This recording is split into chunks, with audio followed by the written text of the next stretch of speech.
Okay, now it says we might be. Okay. View scan report. Close. Yeah, I think we're live. Okay. The chat's on. I see it. Hello. Oh, you're on my Bible. Thank you. All right, we have a. Okay, it looks like we have a minute until start time. You have a minute to read a proverb. All right. Dear Lord, thank you for this day. Thank you for this time I have to read. Please bless this time I have to read, and thank you for this time we have to stream. Thank you for the time we have together, and just give us a good day. In Jesus' name, amen. Amen. Hello, Malachi. Okay, good. That means the mic is good. You're on early. Yeah, well, he was. Well, in he's the, on. I think he was. Although he was in the Discord when I mentioned well, it. Yeah. You're on instantly. You are on quickly. Since we technically don't have a minute anymore, but he still has to read. So go ahead. He's going to read Proverbs 1 while I get my other screens set up. Go for it. I'm trying to flip to 1, and I keep going like back between Psalms and Proverbs. Okay. There we go. Proverbs 1, the usefulness of Proverbs. The Proverbs of Solomon, the son of David, king of Israel. To know wisdom and instruction, to discern the sayings of understanding, to receive instruction in wise behavior, righteousness, justice, and equity. To give prudence to the naive, to the youth knowledge and discretion. A wise man will hear and increase in learning. A man of understanding will acquire wise counsel, to understand a proverb and a figure. The words of the wise and their riddles. The fear of the Lord is the beginning of knowledge. Fools despise wisdom and instruction. The enticement of sinners. Hear, my son, your father's instruction, and do not forsake your mother's teaching. Indeed, they are a graceful wreath to your head, and ornaments about your neck. My son, if sinners entice you, do not consent. If they say, come with us, let us lie in wait for blood. Let us ambush the innocent without cause. Let us swallow them alive like Sheol, even whole as those who go down to the pit. We will find all kinds of precious wealth. We will fill our houses with spoil. Throw in your lot with us. We shall all have one purse. My son, do not walk in the way with them. Keep your feet from their path, for their feet run to evil, and they hasten to shed blood. Indeed, it is useless to spread the baited net in the sight of any bird. But they lie in wait for their own blood. They ambush their own lives. So are the ways of everyone who gains by violence. It takes away the life of its possessors. Where's Lex home? Yeah. Hey, good job. Lex. No barking. Hello, Derp. Hello, Content Surprise. It's not over yet. I know. He's finishing up Proverbs 1. Go for it. Wisdom warns. Wisdom shouts in the street. She lifts up her voice in the square. At the head of the noisy street, she cries out. At the entrance of the gates in the city, she utters her sayings. How long, O naive ones, will you love being simple-minded? And scoffers delight themselves in scoffing, and fools hate knowledge. Turn to my reproof. Behold, I will pour out my spirit on you. I will make my words known to you, because I called and you refused. I stretched out my hand and no one paid attention, and you neglected all my counsel, and you did not want my reproof. I will also laugh at your calamity. I will mock when your dread comes like a storm, and your calamity comes like a whirlwind. When distress and anguish come upon you, then they will call on me, but I will not answer. They will seek me diligently, but they will not find me, because they hated knowledge and did not choose the fear of the Lord. They would not accept my counsel. They spurned all my reproof. So they shall eat of the fruit of their own way, and be satisfied with their own devices. For the waywardness of the naive will kill them, and the complacency of fools will destroy them. But he who listens to me shall live securely, and will be at ease from the dread of evil. That's the end. Good job. Thank you. All right. So you're going to be putting together a miniature for Lex's character in Dragonbane. How's it going, Derp and Content Surprise and Midwest Malachi?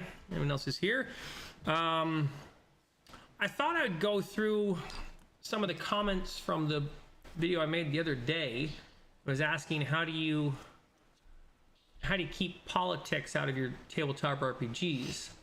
Looking at the view count of that video compared to the comments, I thought that was interesting. Like, as much as people might say, like, hey, don't put politics in RPGs, it seems like people have a lot of opinions about politics in RPGs. So, I don't know. I'm gonna turn on the drum. Yeah, that will be distracting. Maybe there's a way you can use this one instead. Oh, okay, that's not too bad, I guess. Let me see. All right, so I don't know how that sounds coming through.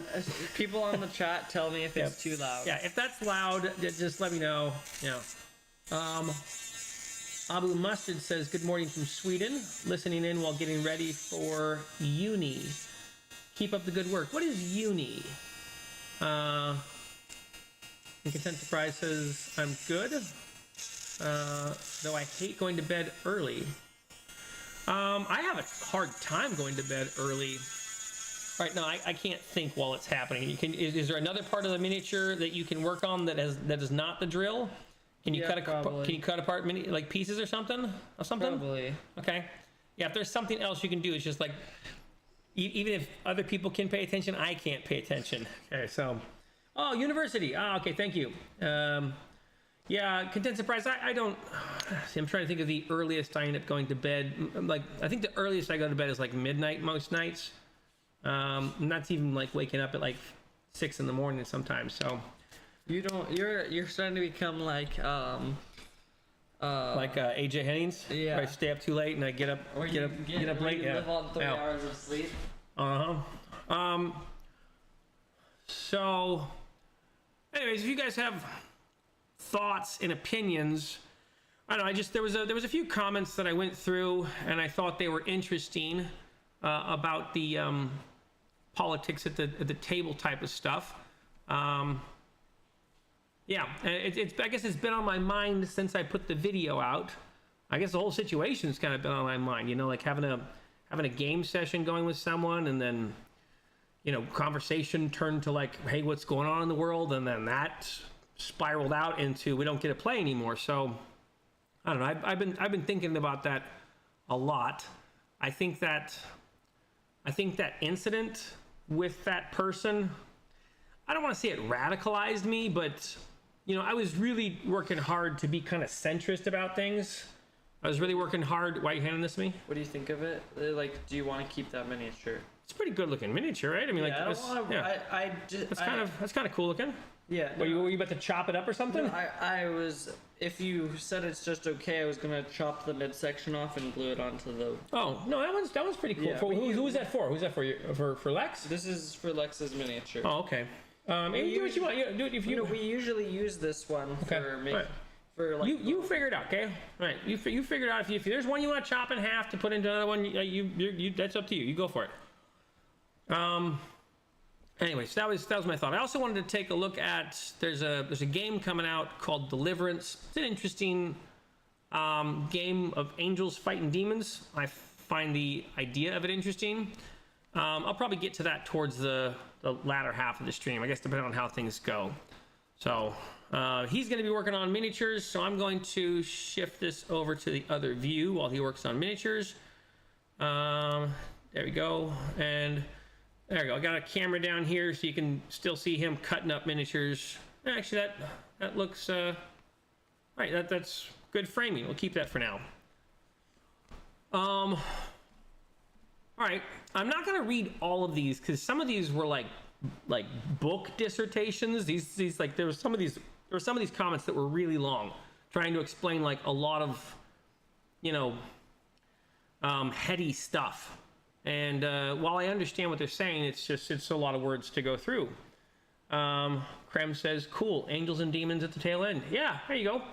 It's an interesting idea. It sounds like, you know, like a board game, kind of like Descent or Star Wars Imperial Assault, but more in a tabletop war game fashion. Anyways, it sounds very interesting. I have ordered a copy of it, but it won't be here till December, so I have to wait a month or so. I don't know when's now. Yeah, about a month. So, but I'm still interested in learning how to play the game because they're still it's still like in production and Kickstarter and stuff. So it has sounded very interesting to me.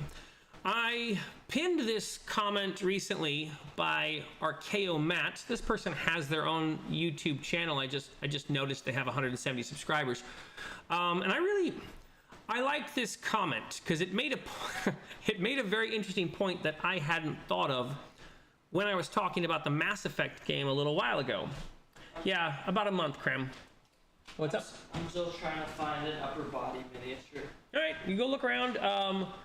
Or I was gonna think if I had more miniatures elsewhere, but you know where they are. You'll figure it out. Yeah, I'll figure it out. Yeah, I hadn't thought of this person's response, like when I was making the Mass Effect video that had the pronouns on the card.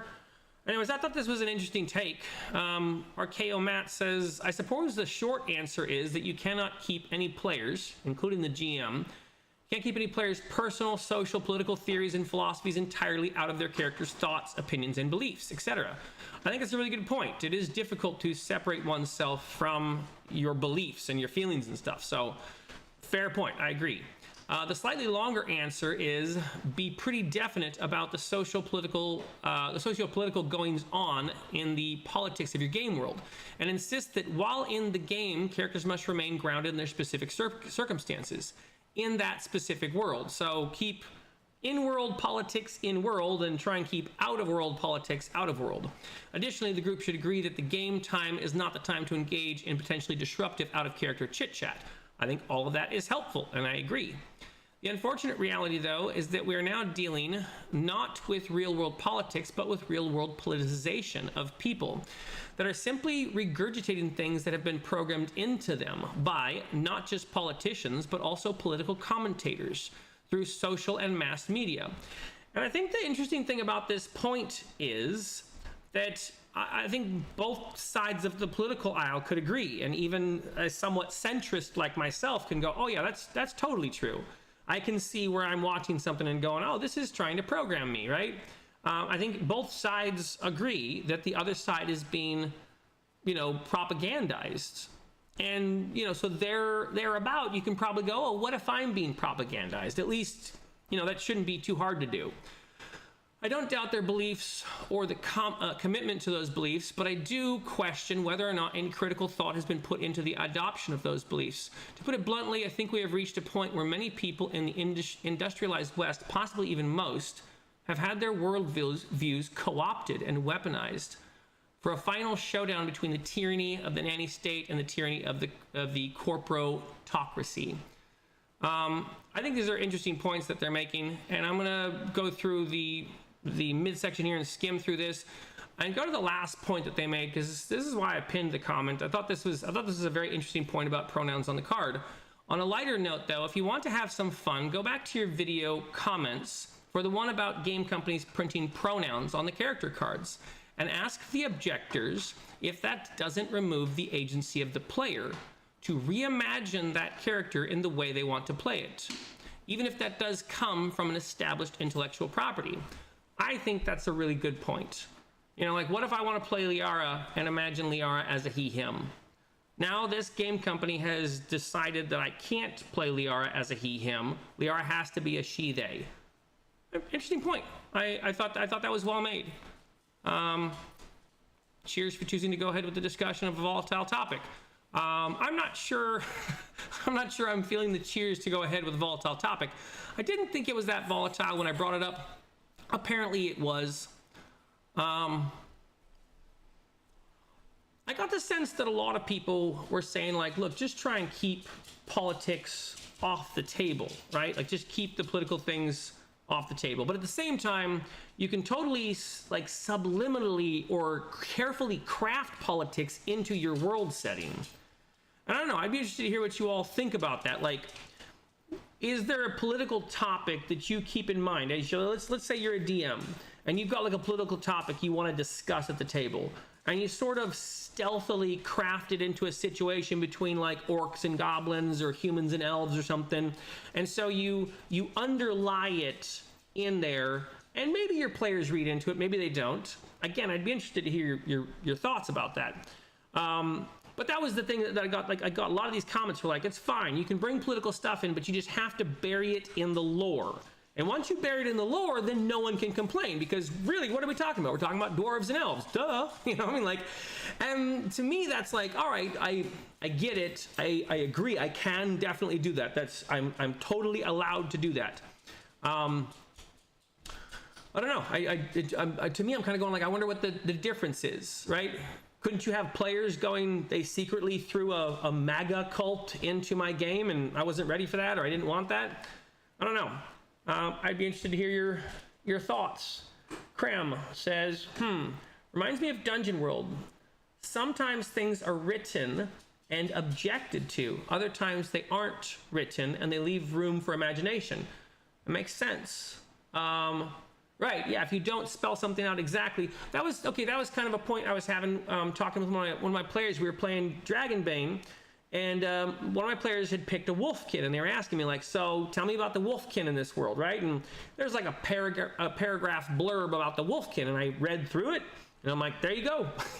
You now know everything I know about wolfkin in this world, because, you know, the game doesn't really explicitly spell out exactly. I want to know how long they live. Oh, you want to know their lifespan? Yeah. Did the book have a lifespan and I missed it? No, okay. Yeah, so, you stop kicking my stuff. So, yeah, I think I like when the game setting is specific enough that it's not like telling you exactly how you have to present this character or bring this thing up. So I like that too. I agree. This guy's cool. Thank you. Yeah, I think these figures. So these are the figures from Corvus Belli's game. I'm not going to pronounce it right. It's Artesia, something like that. All of them are actually. Yeah, well, these are Warcrow. Those are from Warcrow. These are really cool. They are. I think they're very cool miniatures. Really high quality. I like them a lot. I think they did a really good. Those are resin. I had to like glue them with a special glue. Yeah, I mean they're actually a little bendy, but don't try not to break. I'm not gonna try and break them. Swords and Stones. Good evening. How's it going? All right, so I'm gonna continue going through here. There's a bunch of these comments that actually have like a lot of thumbs up, and I think I might try and focus on some of those. We have a male sorcerer, finally. We do. It's an elf male sorcerer, I think. But it's at least a male spellcaster. We have all female spellcasters. That's right. We do have a lot of female spellcasters. Let's see. This is from DM Bloodworth. All right, so I basically think of it this way. There is a difference between political systems that would exist in a fictional setting and real-world politics. I follow and enforce no real-world politics, including identity politics, at my game table. I think that's an interesting take. You're gonna have to scoot over that way just a little bit because you keep bumping my arm. If you can, please. Could you use this room for the mouse? No, because I'm gonna keep doing this when I bring my hand down from playing with my beard. So. Well, don't play with your beard then. Please stop. Okay. Thank you. Sorry. Okay. Let's see. Krem says, yeah, definitely. Pre-made settings. Let's see. Pre-made settings, when they are just specific enough but open to interpretation, really add to the experience as a game master. I agree. And I think that's the mistake I probably made the last couple times. Is, well, I first started with Dungeons and Dragons pre-made settings that were like, you got to be here, and then you got to go here, and then you got to go here. Like they were too scripted, I guess, like too much like a screenplay. They were hard for the players to just, unleash their interests in the world. And then I jumped to Shadow Dark and kind of, tried to make a hex crawl. I just did a terrible job of it. So now being on a pre-made setting, it's a lot easier to kind of just add stuff to the world, and it just takes some of the workload down. That's been nice. I agree, Krem. Swords and Stone says, anytime you have factions or groups pitted against each other, it's politics. Maybe a simple form, but it's still there. Politics doesn't need to be specifically a ruling body versus another. I think that's a good take on that. And I suppose our system of like entertainment and stuff just being so intensely politicized makes it difficult to just sit at the sideline of the thing and watch it, right? Because now I get the sense that the ongoing perception is like, look, if you're not taking a side, you're against one or both sides. You know, I mean, like that's, I've actually been told that directly. Like, if you are in the center on this, that is the enemy of one or both sides. I don't know what to do with that, right? Like I'm saying, the situation with the game master that I was playing with has slightly radicalized me to the point where I'm like, I'm even getting comments on this video here, people going like, we know you're voting for Trump. You know, I mean, just admit it. Just admit you're voting for Trump.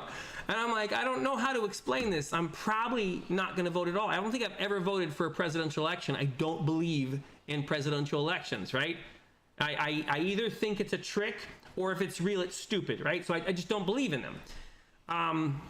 Could call it like a conspiracy theory or something, but like people going like, just based on who you are, we have determined that we can tell who you're going to vote for.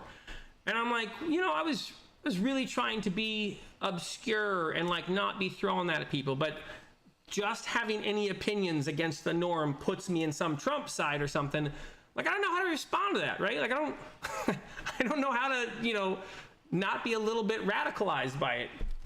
Content Surprise says, identity politics being prohibited sounds like a contradiction when players are playing made-up identities. That's a fair point, Content Surprise.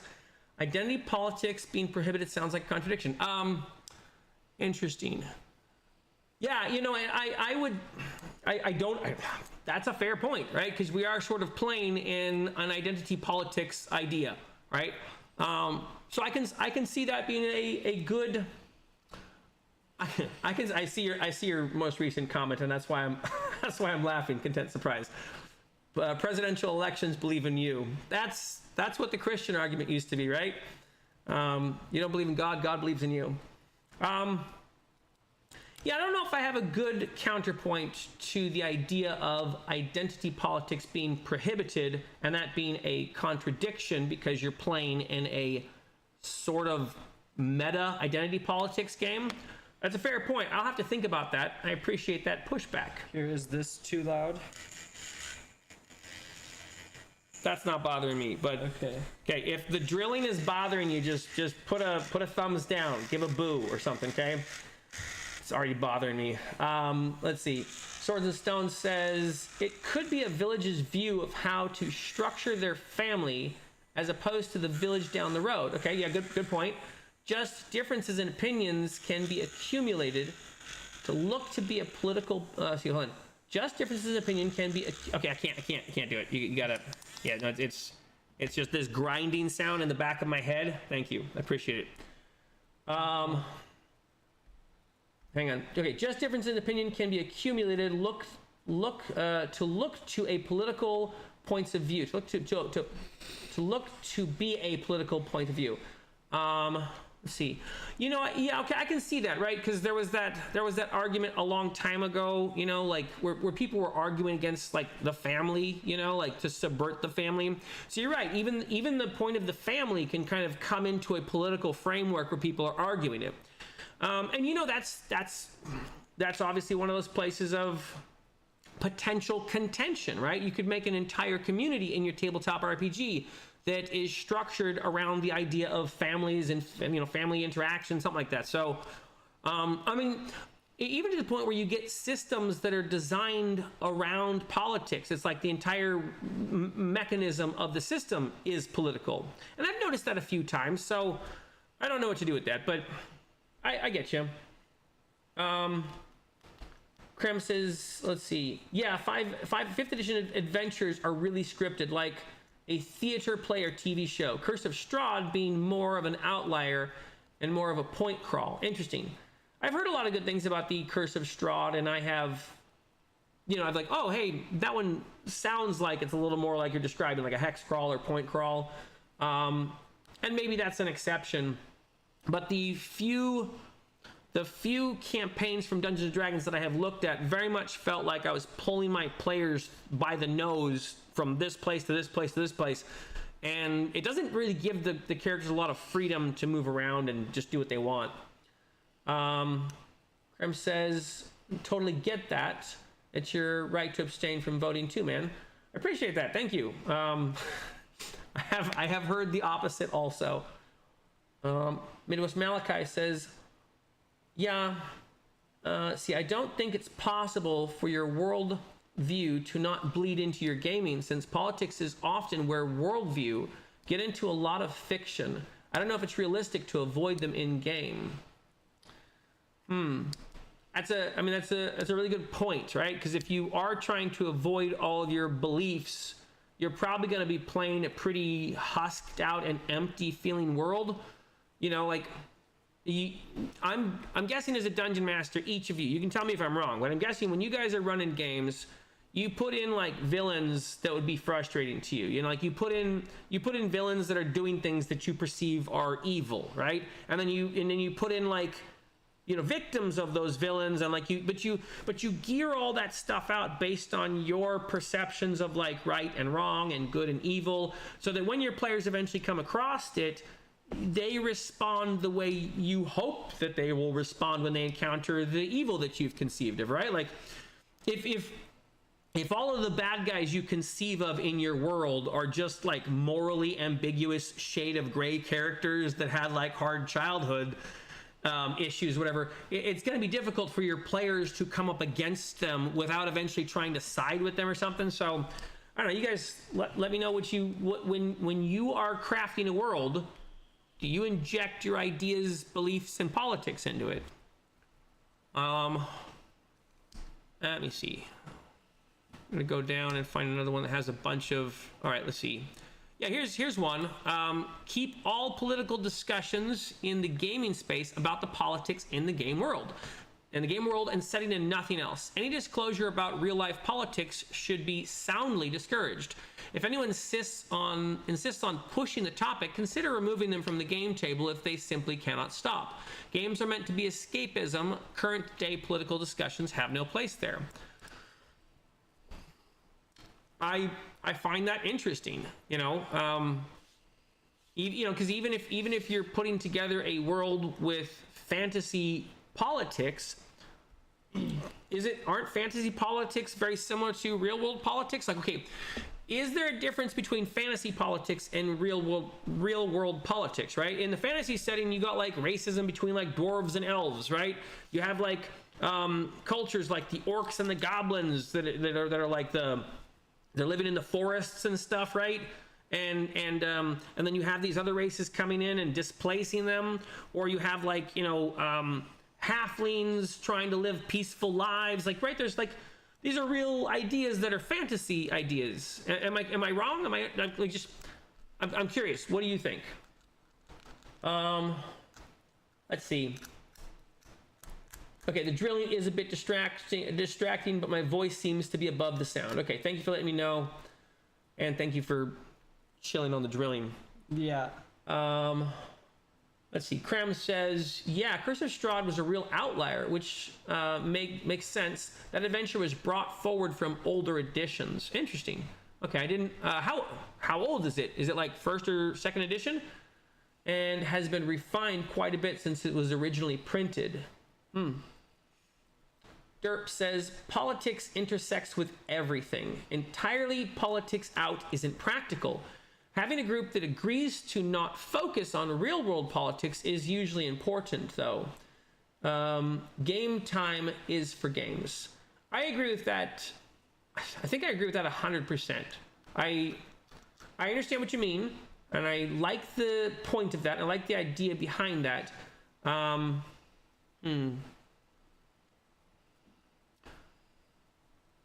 Now, what if you can't... Okay, so okay, you're not saying you have to find a game group that all agrees on the same politics, just to not have the table be a place to talk about that.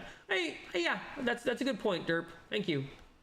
TSL Frontman says, I try to make my political groups or factions in my games as based on older things in the setting, and specifically not just shadowing a real world group. Otherwise, I'm just fantasizing reality. That's well said.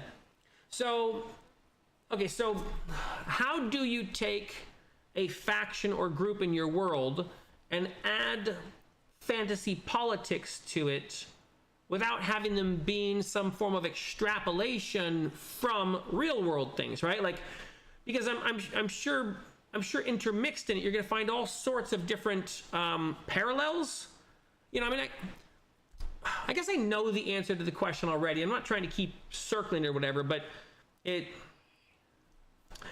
feels like people are saying to do something that is wildly difficult to do, especially today.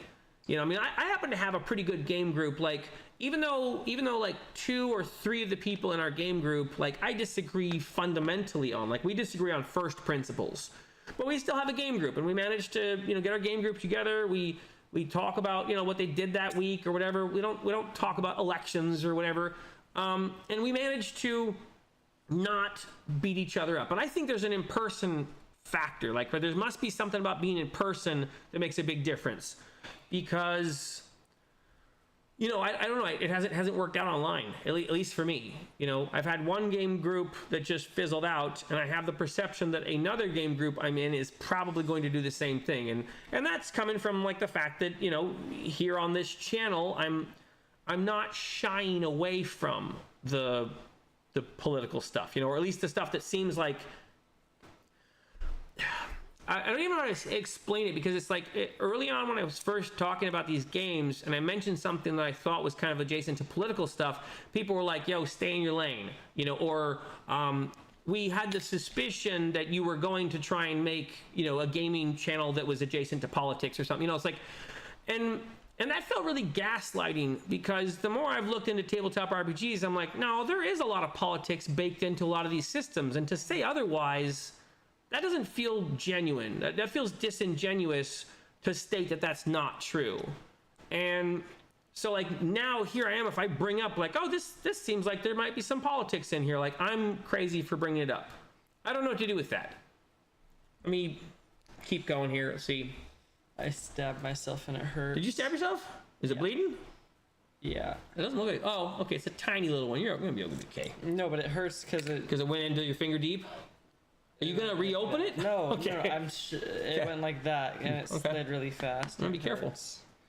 All right. Let's see.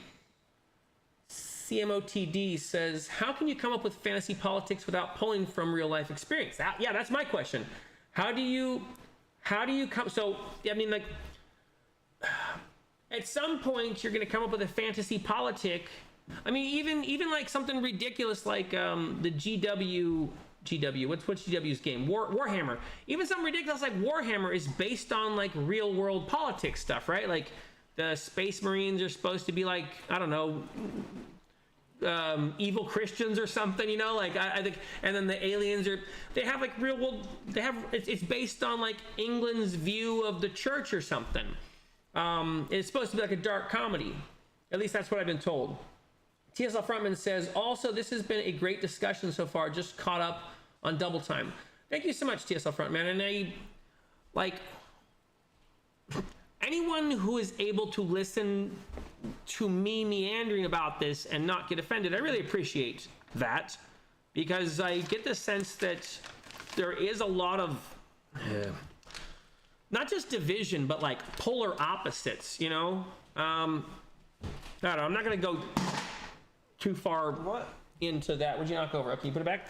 I'm not going to go too far into that, because it's like, I don't want to keep rutting, but let's see, Midwest Malachi responding to Derp, that's a good point.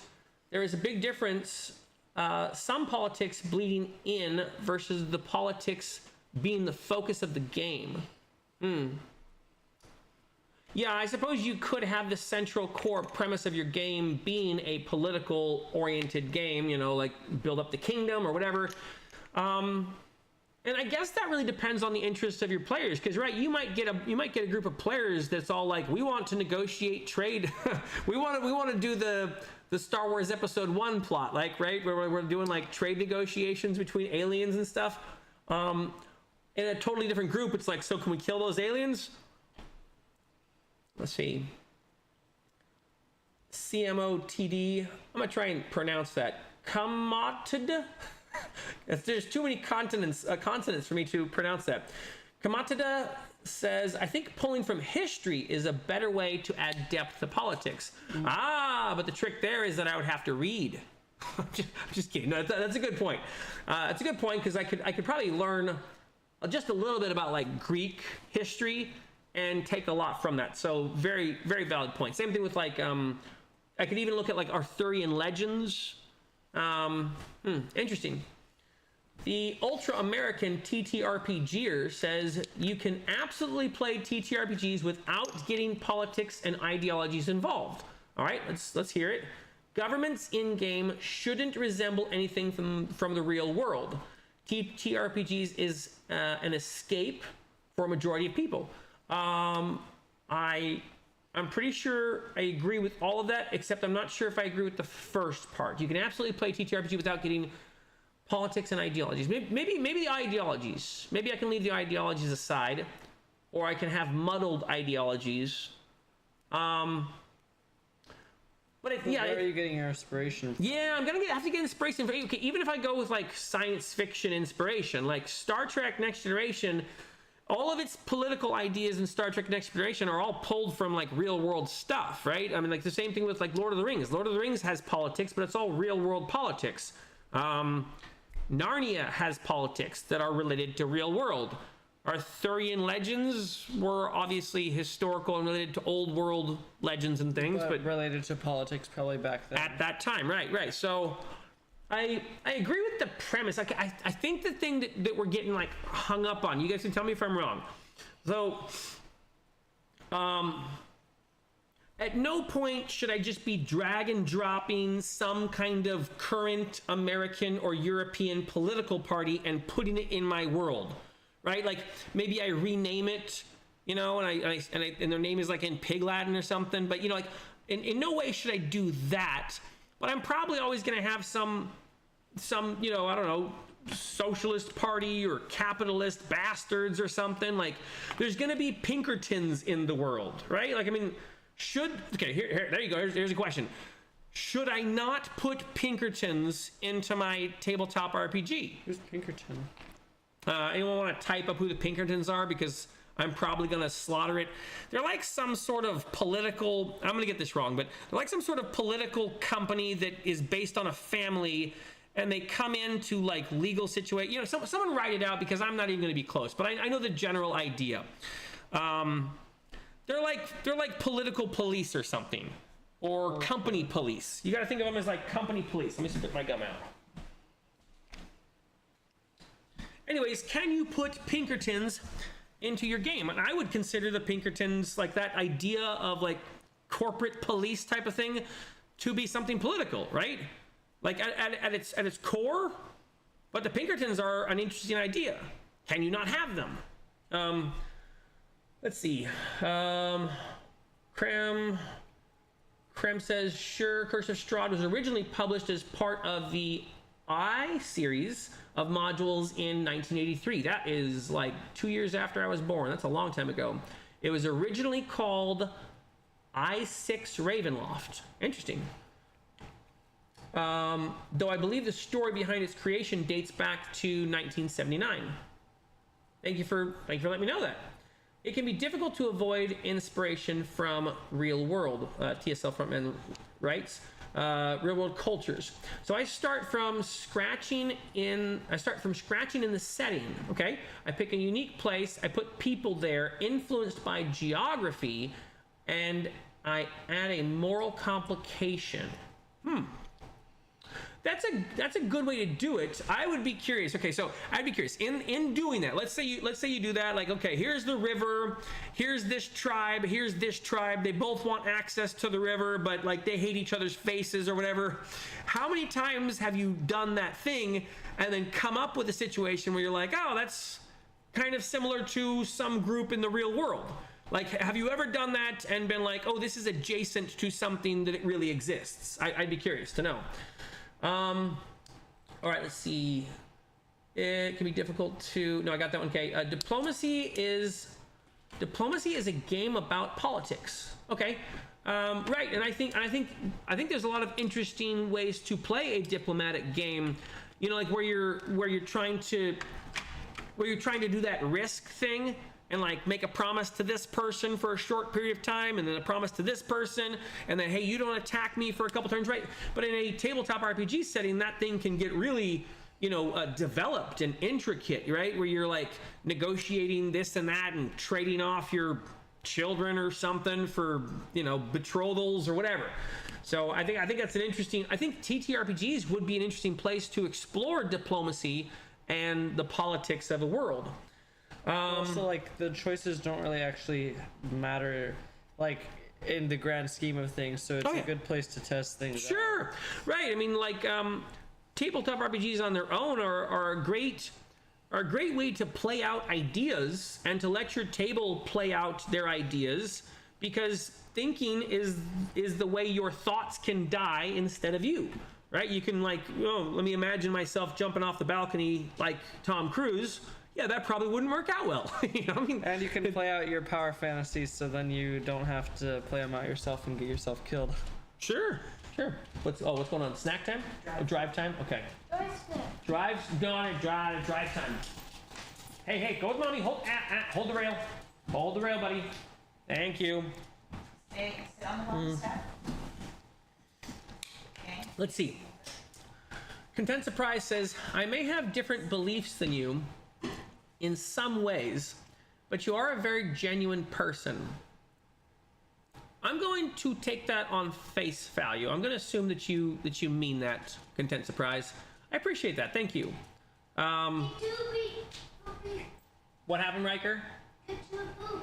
Get to the boots. I don't think you should wear your boots, Riker. Yeah, Riker, you don't know. We're not going out into the puddles. We're not doing puddles. We're going out to drive in the car and go to sleep, buddy. Okay? Thank you, Riker. Thank you, Content Surprise. I appreciate that.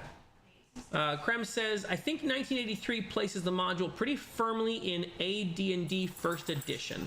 Okay. AD&D First Edition. All right.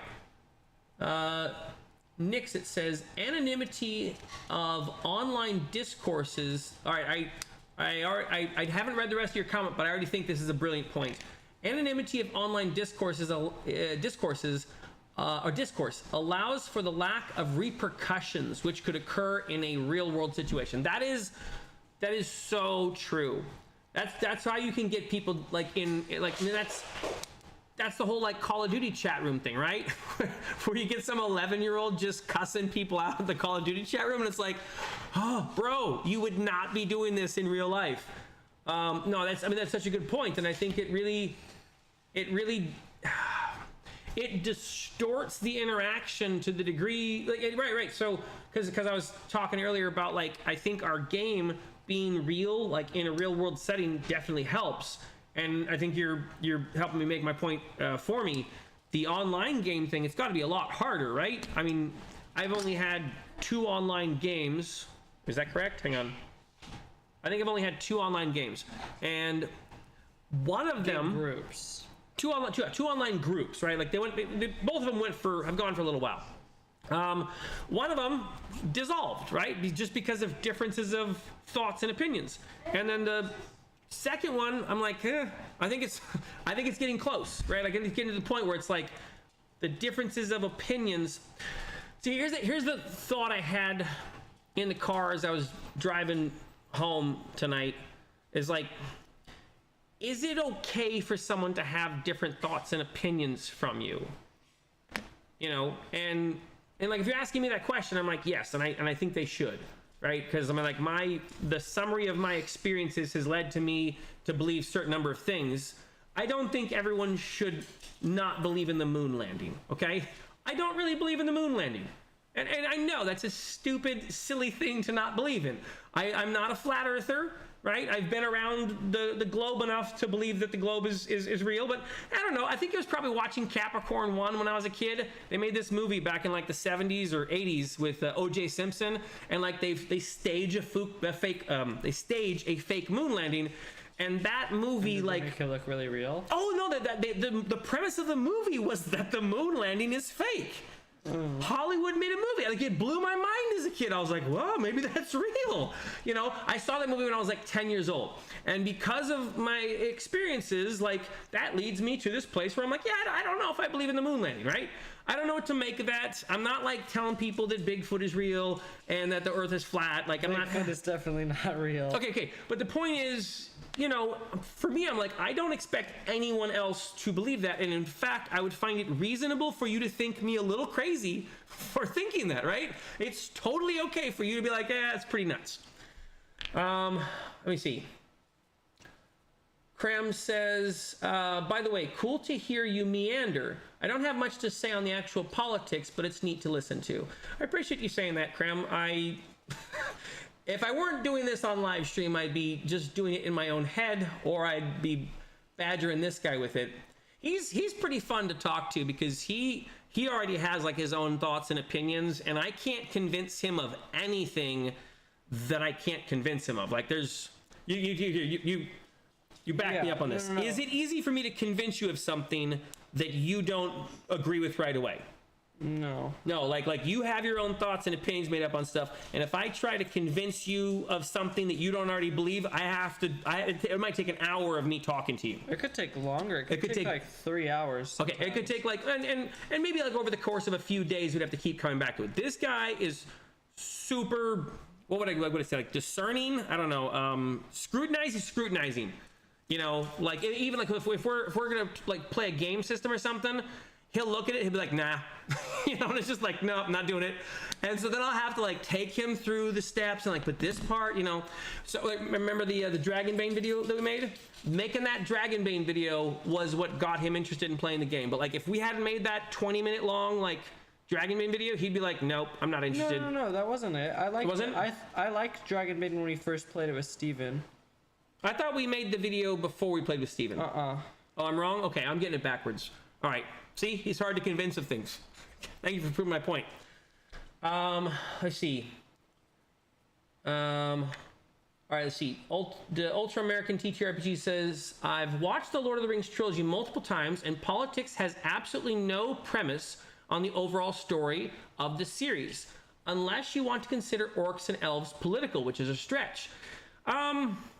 I think the whole premise of Lord of the Rings, based on the One Ring of Power, is a political idea. I'm fairly certain, and I'm sure Tolkienians, people who are like super Tolkien nerds, will argue with me, but I think the premise of the One Ring of Power is a political idea, right? It's that absolute power corrupts absolutely. You know, everyone who touches this power, it's a fictitious idea. Can you use evil for good, right? Here's an evil ring. Can you use the evil machination? Can you use a weapon that demons make to fight demons, right? That's already like a moral discussion and a little bit of a political one. I don't think necessarily Tolkien was aiming the story into the direction of like socialism or communism. Like I wouldn't go so far as to trivialize the inherent wealth of capital in the Tolkienian universe, is to say it's like some metaphor for like so I don't think it's that small. I think it's grander than that. But I don't know. I mean, like, and you know, we can totally disagree on this. But when I watch Lord of the Rings, I'm going like, oh, it is a metaphor for like the power struggles that exist in politics, and you can see that like in Minas Tirith, right? When you see like that sort of ruddy old guy, what's that ruddy old guy's name? Boromir and Faramir's dad, the steward of Gondor. I don't remember his name, but oh man, that guy's the worst, right? Like he's so bad. And like in the movie, they did a great job capturing him, where he's like eating tomatoes and making all that noise and just anyways, that guy, like he's like he's the symbolism for like a bureaucrat or something. And then you have like Wormwood. Like there's all sorts of stand-ins and stuff, and these are political ideas, like people who manipulate kings and stuff. I don't know. I see so much. Ugly guy. Well, that's Wormwood. Yeah, there's Wormwood, and then there's the other guy. Like in the second and third movie, it branches out into a lot of like the city workings, and you know, I mean, keep in mind I haven't read the books. They're on my Audible list, but I just haven't gotten to them yet. But I'm going from the movies. I I don't know. Maybe I'm wrong. I could be wrong. Let's see. I'm going to get the answer to Pinkertons in a minute. Let's see. Nixit says some have difficulty with depersonalization of a fantasy setting with current world situations, views, and mores. Some have difficulty with depersonalization.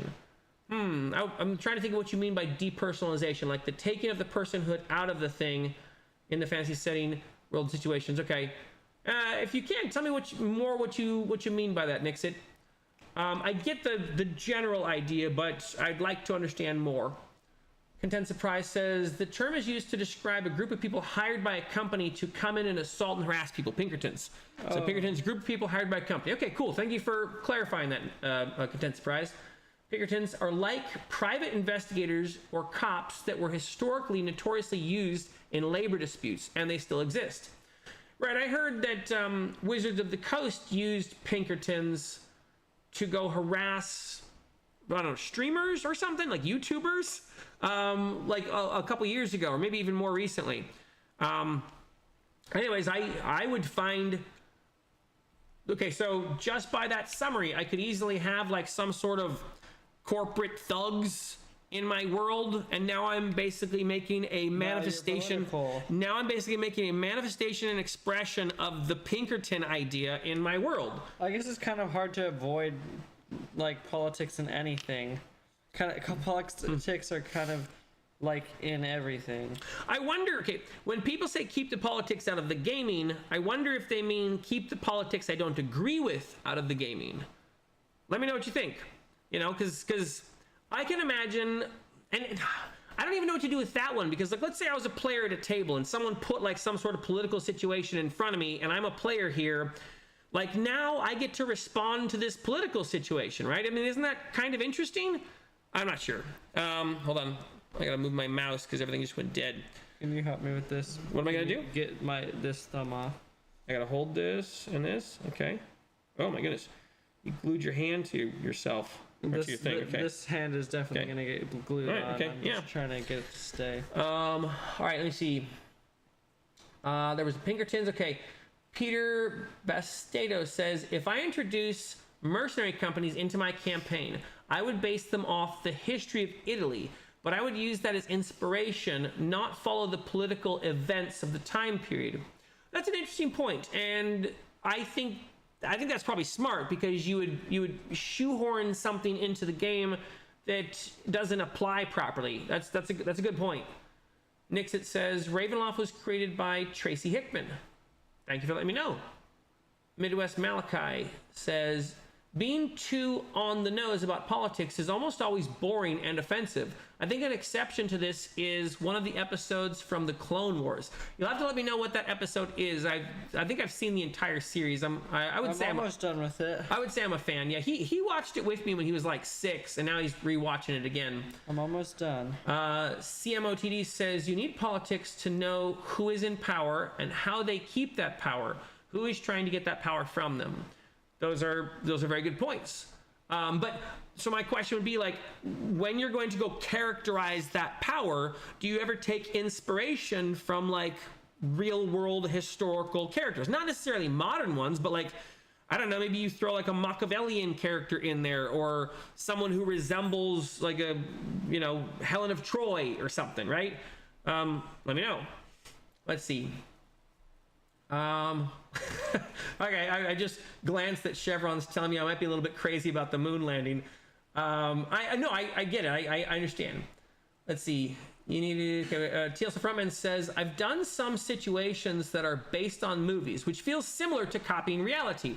Okay, thank you for making that connection. I hadn't gone there logically myself, but that's good that you tied it in, because then I'd be like, okay, hold on, let me finish your comment. I've done some situations that are based on movies, which feels similar to copying reality. Okay, I'm with you. I'm sure there's a cultural situation in history that could match nearly anything you plan out, though. That is a very fair. Yeah, that's. I was kind of thinking that underneath it, and I didn't have a way to articulate it as well as you did. Good job. Right, at some point you're going to pull from something and someone's going to go, oh, you've just rewritten the Balkan state incident of whatever, or the, you know, the Japanese war of this thing. Right, I gotcha. Derp, I'm lucky that I've had mostly good online experiences, only 2 notable bad experiences after 5 years or so. That's a really good, okay, so how many games have you had in 5 years, Derp? Like how many games have you had in 5 years, and how many different like campaigns, you know, how many different game groups, I guess.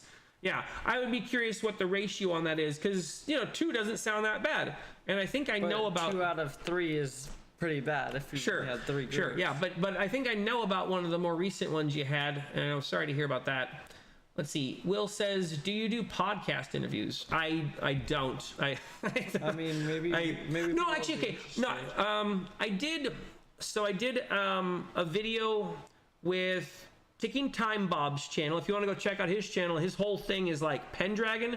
He's got a rad channel that's just like Pendragon campaign, talking about Pendragon. If you want to know about Pendragon, go check out Ticking Time Bob. That dude is totally into that game. That's his game. Anyways, I had a chance to talk with him. I think we talked like about an hour or 2, probably longer, and I'm just missing it. But he put that up on his channel. Here, I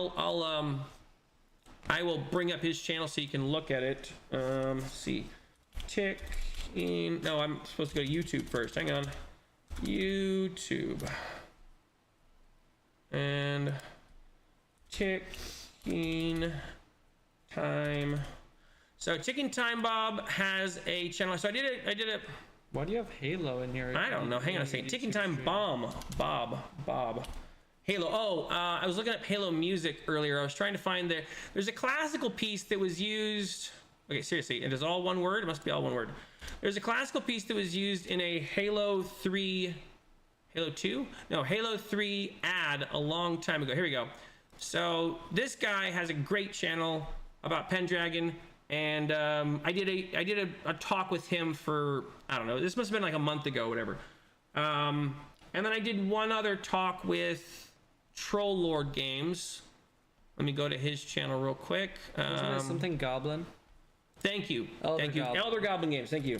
I was also trying to think of the end of the answer to the question you just asked me about Halo.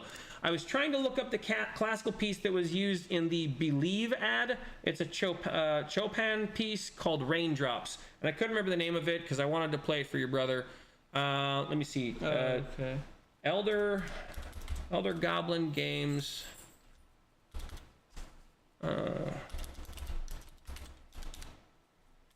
He's also got a really good channel that's, I mean, it's covering like a lot of different TTRPG stuff. So if you want to check him out, and he's also it's right there. Oh, okay, yeah. So here we go. There's our okay, it's like an hour and 50 minutes. I'm not necessarily trying to just advertise for the videos I'm in. He has a really good channel that talks about like a lot of the games he's interested in, and he's gone through a really unique experience recently with like his house in Ashenvale, like being in Ashenvale, right? If you know what's going on in North Carolina. So long answer, no, but I would. So I mean, I actually like asking people questions and learning their answers. So TSL Fretman says, by the way, you could do great Pinkerton type factions without being political. Pinkertons were kind of just private security or land privateers or paid gangs of cowboy pirates. Interesting. Your last description there is such a radical idea. It's hard to combine that much awesomeness into one thing. What? Paid gangs of cowboy pirates. Like, can you imagine like the image? Cowboy pirate. Oh my goodness, it's like 6 guns guys on like, you know, seahorses or something. I don't know. It's just it reminds me of like Waterworld, like where the dudes are all on the ski-doos and stuff with like their pistols and smokers and anyways, that TSL Frontman, I don't know if that much awesome can be contained in a sentence. Be careful. that was a little too radical. Let's see. Chevron says, okay, yeah, you get a little crazy about the moon landing, but I can understand the reasoning behind doubting it. Okay, so I was about to explain it more, which I know is stupid, because Chevron just gave me like an olive branch to kind of, you know, like just to kind of cower away with. Thank you, I appreciate the gesture. Let's see. Will Holland says I watched your Should Christian Parents Play TTRPGs. Let's see. Hold on. I watched your Should Christian Parents Play TTRPGs. Oh, it was awesome. Thank you so much. I appreciate you saying that, Will. I had that video in my mind for a few days. So when did you make it? This afternoon? Yeah, this afternoon I shot that, and I don't know. What did you say in it? I said I said I think Christian parents should start playing TTRPGs with their kids. It's a good way to ask them hard questions, talk about morals, you know, you present them with situations that are hard, and have playtime with your kids, right? Well, yeah, I mean, look what you're doing right now, and why are you doing this right now? Like you could be playing, you know, Fortnite, right? You know, I mean, like, but you're getting glue on your hands and you're being a nerd. It's awesome what you're doing. Yeah. Yeah. All right. It's really enjoyable. I'm glad he likes it. I'm glad you like it. Chevron says there needs to be a linguistic way to differentiate diegetic politics and politics from the real world, seeping into the intent of the artwork. That is a great point. And I think that diegetic way to distinguish the thing is probably just to have an honest conversation with your players, and like just go like, look, I understand some of this stuff might seem a little real world. That's not my intention. Or, you know what? There is some stuff that kind of bled in from the real world, and I don't really know how to keep it out. You know, like you might even have that conversation and just let them know that you did try and filter out some of the politics stuff, but the most interesting game you thought you could present them with was one that touches on these things. And, you know, like I really liked all the feedback that you guys have given me about like, look, just be honest, just be honest, just be honest. Like I did it with my players on Saturday night, and I was like, okay, I'm gonna tell you guys up front, I'm going to mess up on some accents, I'm gonna mess up on some characters. And you know, Mom was like, we really don't care. Right, and like right away, people were like, no big deal, right? But the moment I said it, I totally chilled, and that was helpful. And I think the same thing could happen with like this politics stuff. Let me see. I lost track of things. Okay, Lord of the Rings. Nope. Here we go. I watched. Okay, Lord of the Rings has strong ties to romanticism, nature versus the factory and the industry. Interesting. Okay. I can see those themes too. Absolutely. Political nature versus the. I mean, there is definitely the chance for someone to see that as political. If you were to talk about like, I don't know, some group of industry people, they'd be like, stop talking politics when you're talking about your anti-industry stuff, right? I'm gonna turn on the drill real quick. Do you have to? It's a lot easier. I'm gonna give you a 20-second count. That's cool. While I drink water, okay?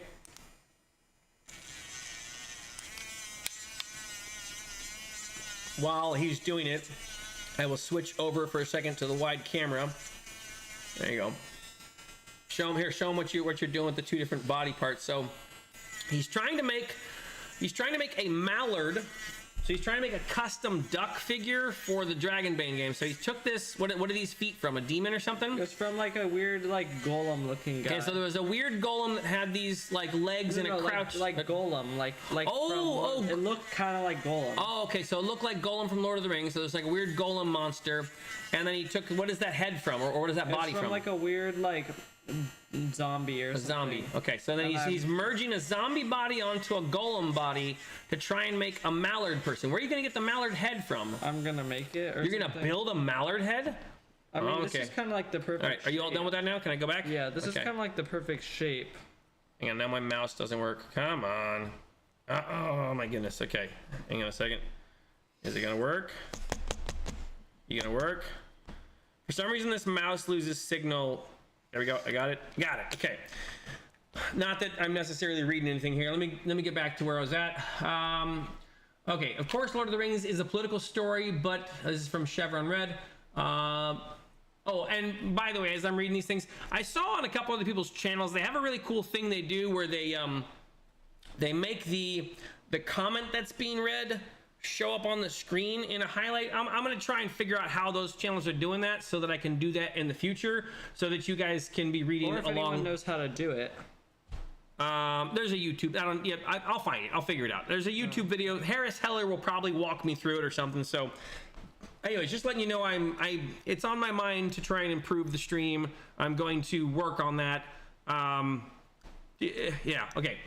Hold on. Okay. Chevron says, of course, Lord of the Rings is a political story, but it is specifically not allegorical or making a direct point about the politics of Tolkien's day. Diegetically, there is a political idea at play. Yeah, I would agree. Lord of the Rings books are intense, worth the read. Thank you for letting me know. I have them in my audiobook library. I just need to shuffle them up higher than C.S. Lewis, and I have yet to do that yet. I have yet to do that. And I can see where you're coming from about the One Ring. The whole series is what I would dub one big intrigue. That's a good way to summarize that. Cram, you tend to do that well with your writing, where you come to a form of isolating an idea and summarizing it succinctly.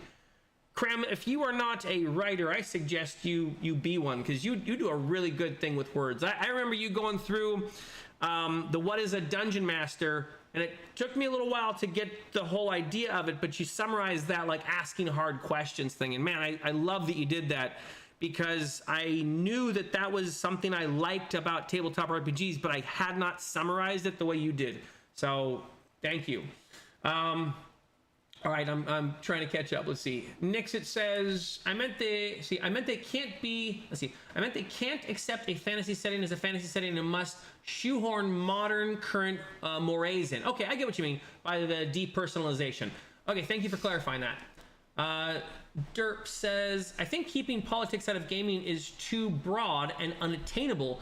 Some people mean to keep politics they don't agree with out. I advocate to keep focus away from real work politics. So I'm assuming you mean real world politics. And so my question to just be a stickler for a moment would be, what do you mean by real world politics?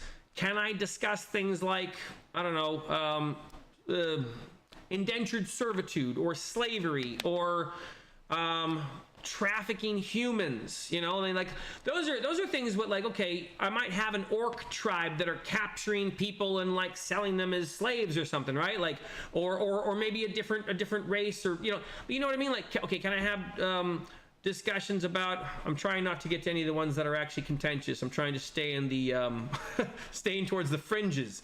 Okay, can I have ones about a group of people that lives in a location and another group of people who move in and start to displace them, right? Because that's kind of a real world politic thing. But that, I almost stumbled into that story when I was just building my Shadow Dark campaign, right? I was starting to build my Shadow Dark primer. I'm so glad we played Dragonbane instead.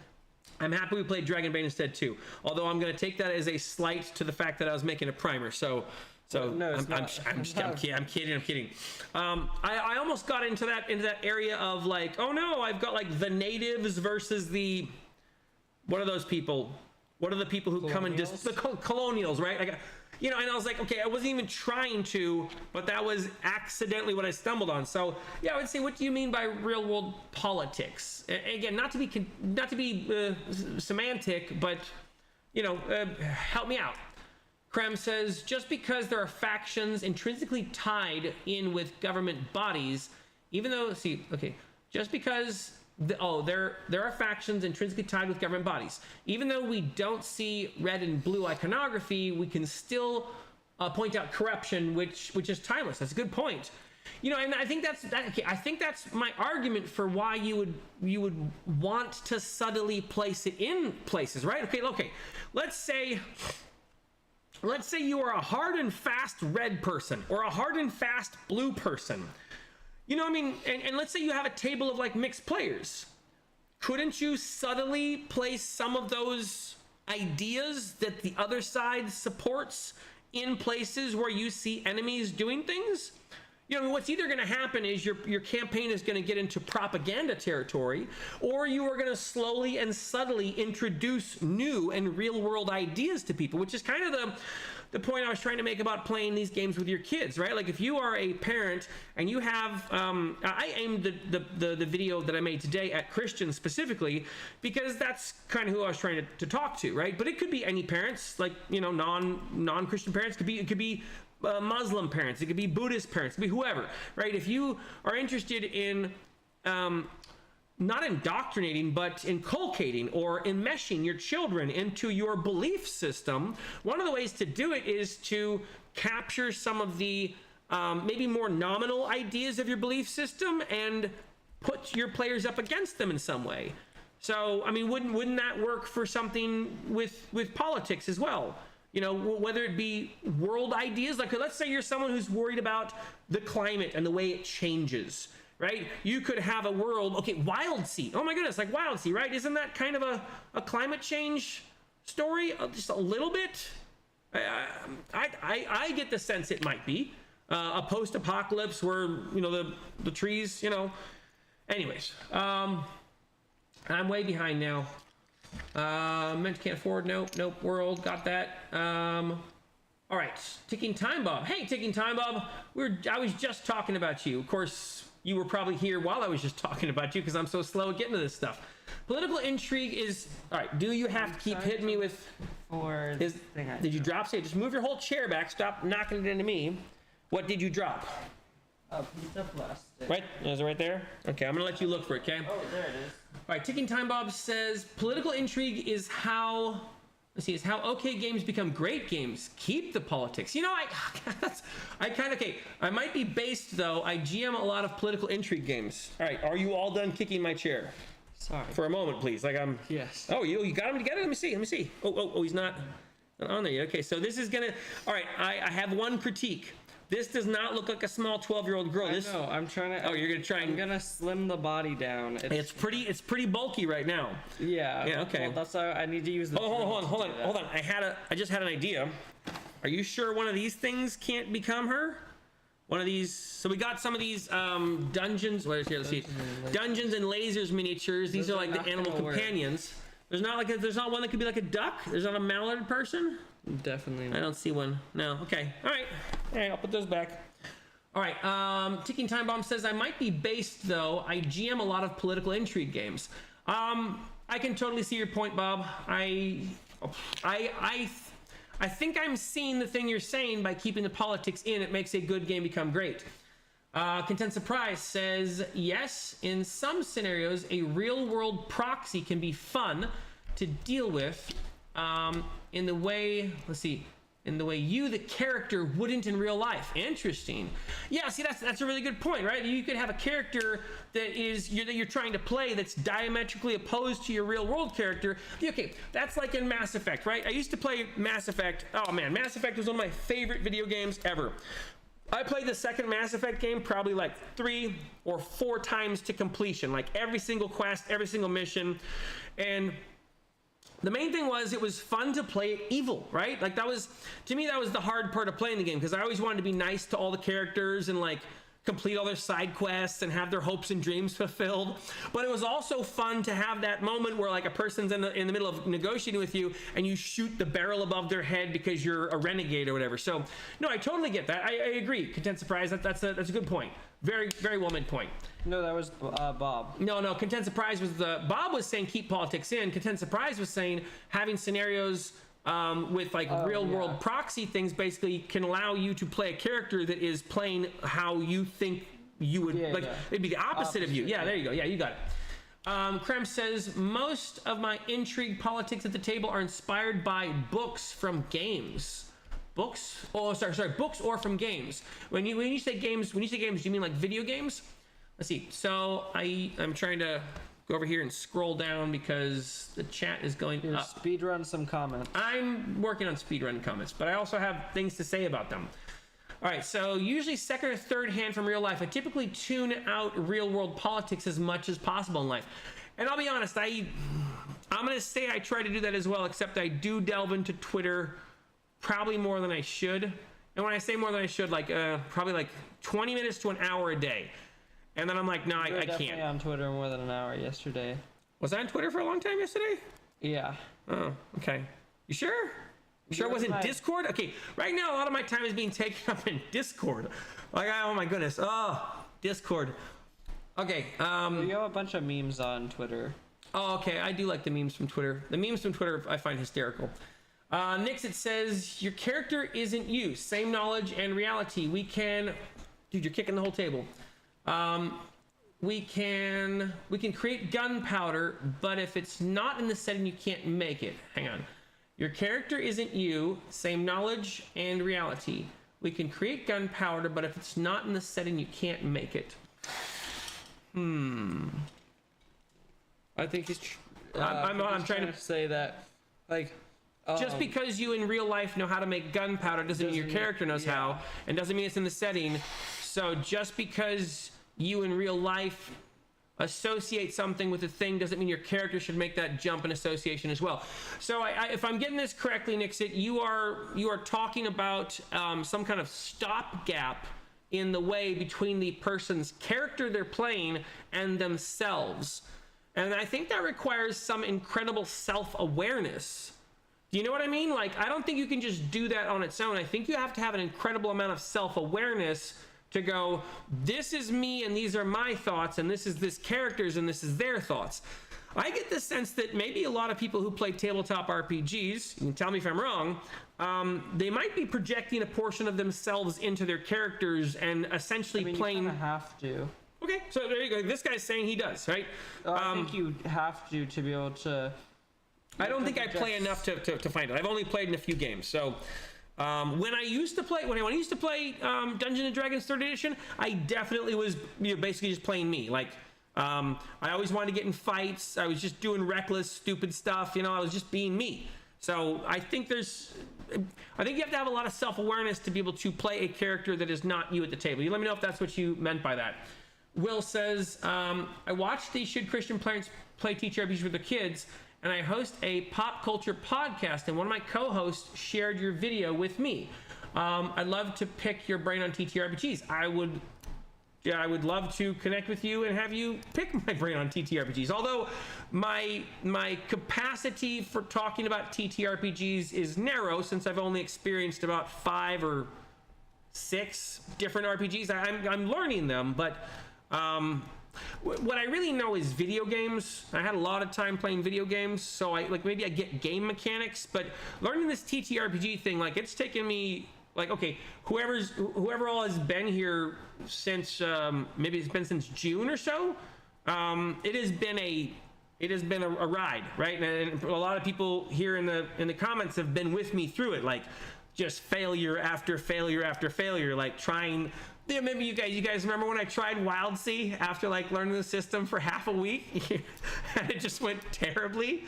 I wasn't in tears, but I was at the point of just no, everything sucks, right? So, to respond, Will, I know some stuff, but I would be happy to talk with you. Hit me up on Discord or message me.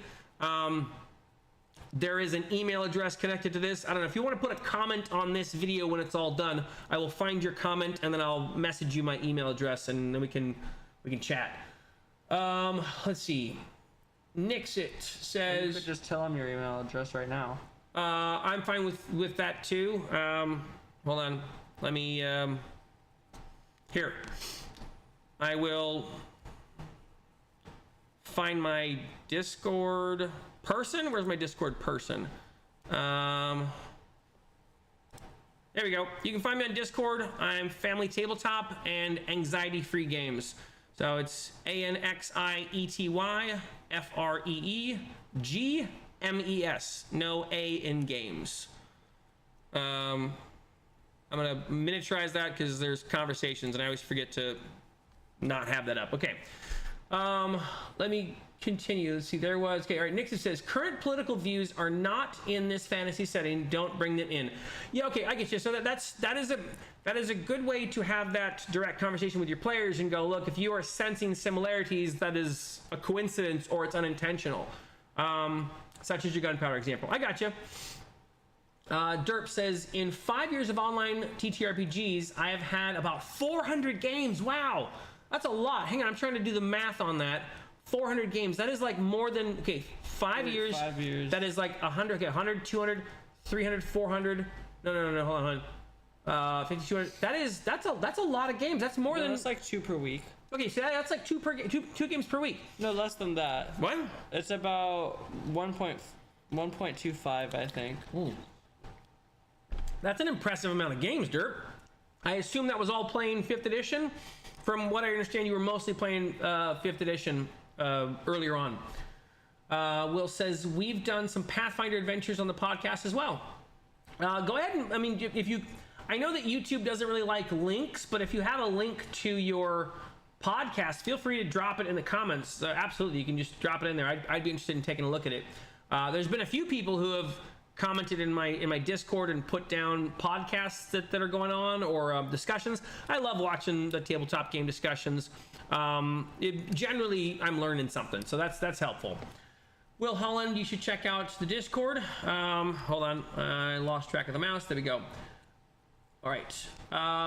Yeah, I would have to give an invite. I had an open invite thing on the Discord. I might as well address this. I had an open invite thing on the Discord.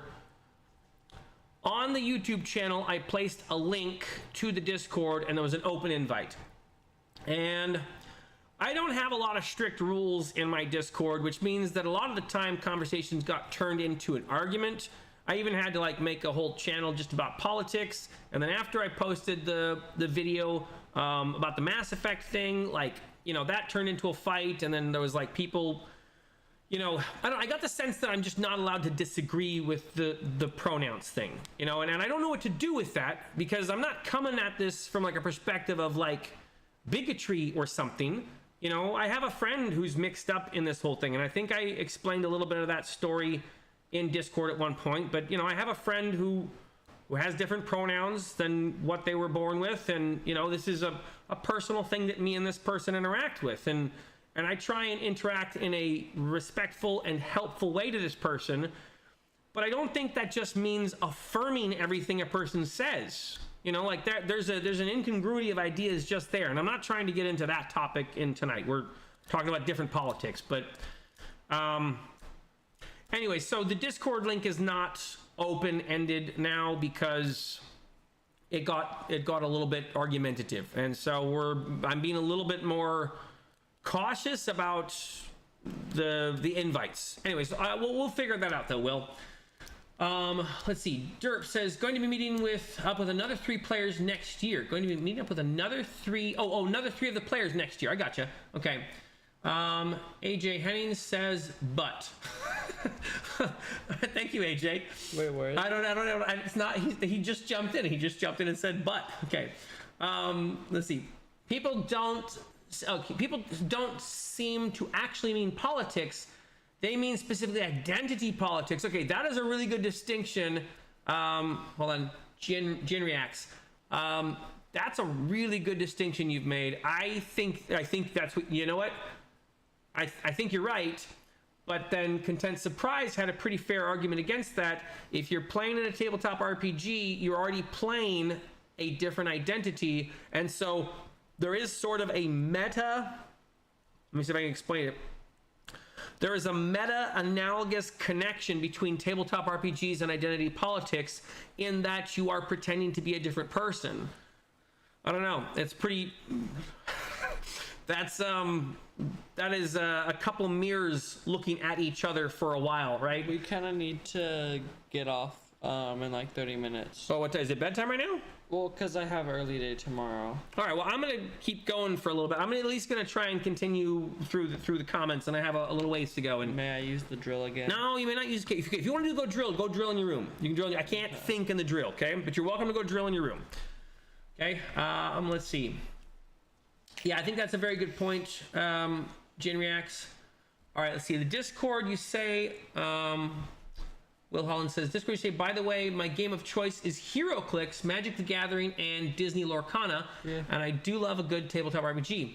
So many HeroClix. We have a ton of HeroClix. I've never played the game. A dude that I knew from church was moving away, and he gave me, oh my goodness, he gave me so many hero It's like clicks. we have like thousands, probably. It's probably thousands. We have them in a bin downstairs. I've been trying to like find a proper use for them.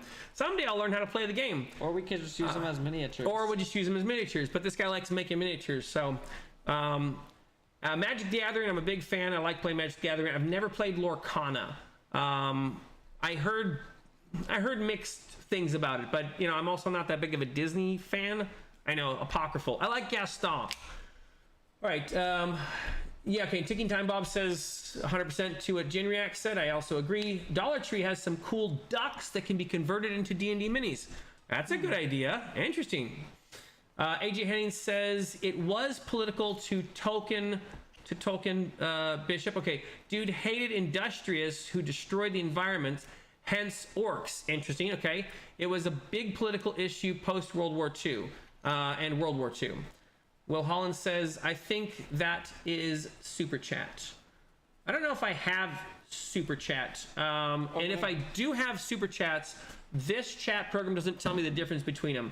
As I mentioned, I need to do a lot of work to make the chat more complete and fill it out some more.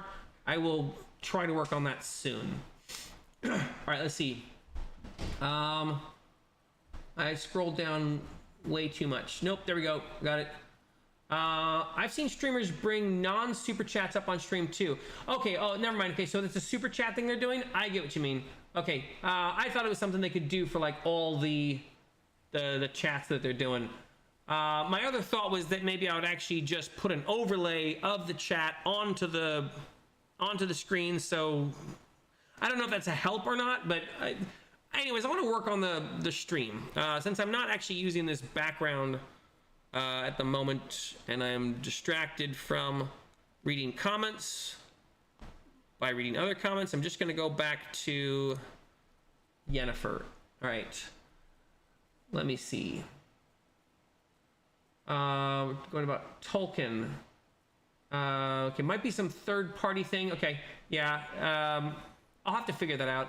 He would even make veiled remarks about orcs being industrialists to other people. Tons of accounts of it. Pretty hilarious.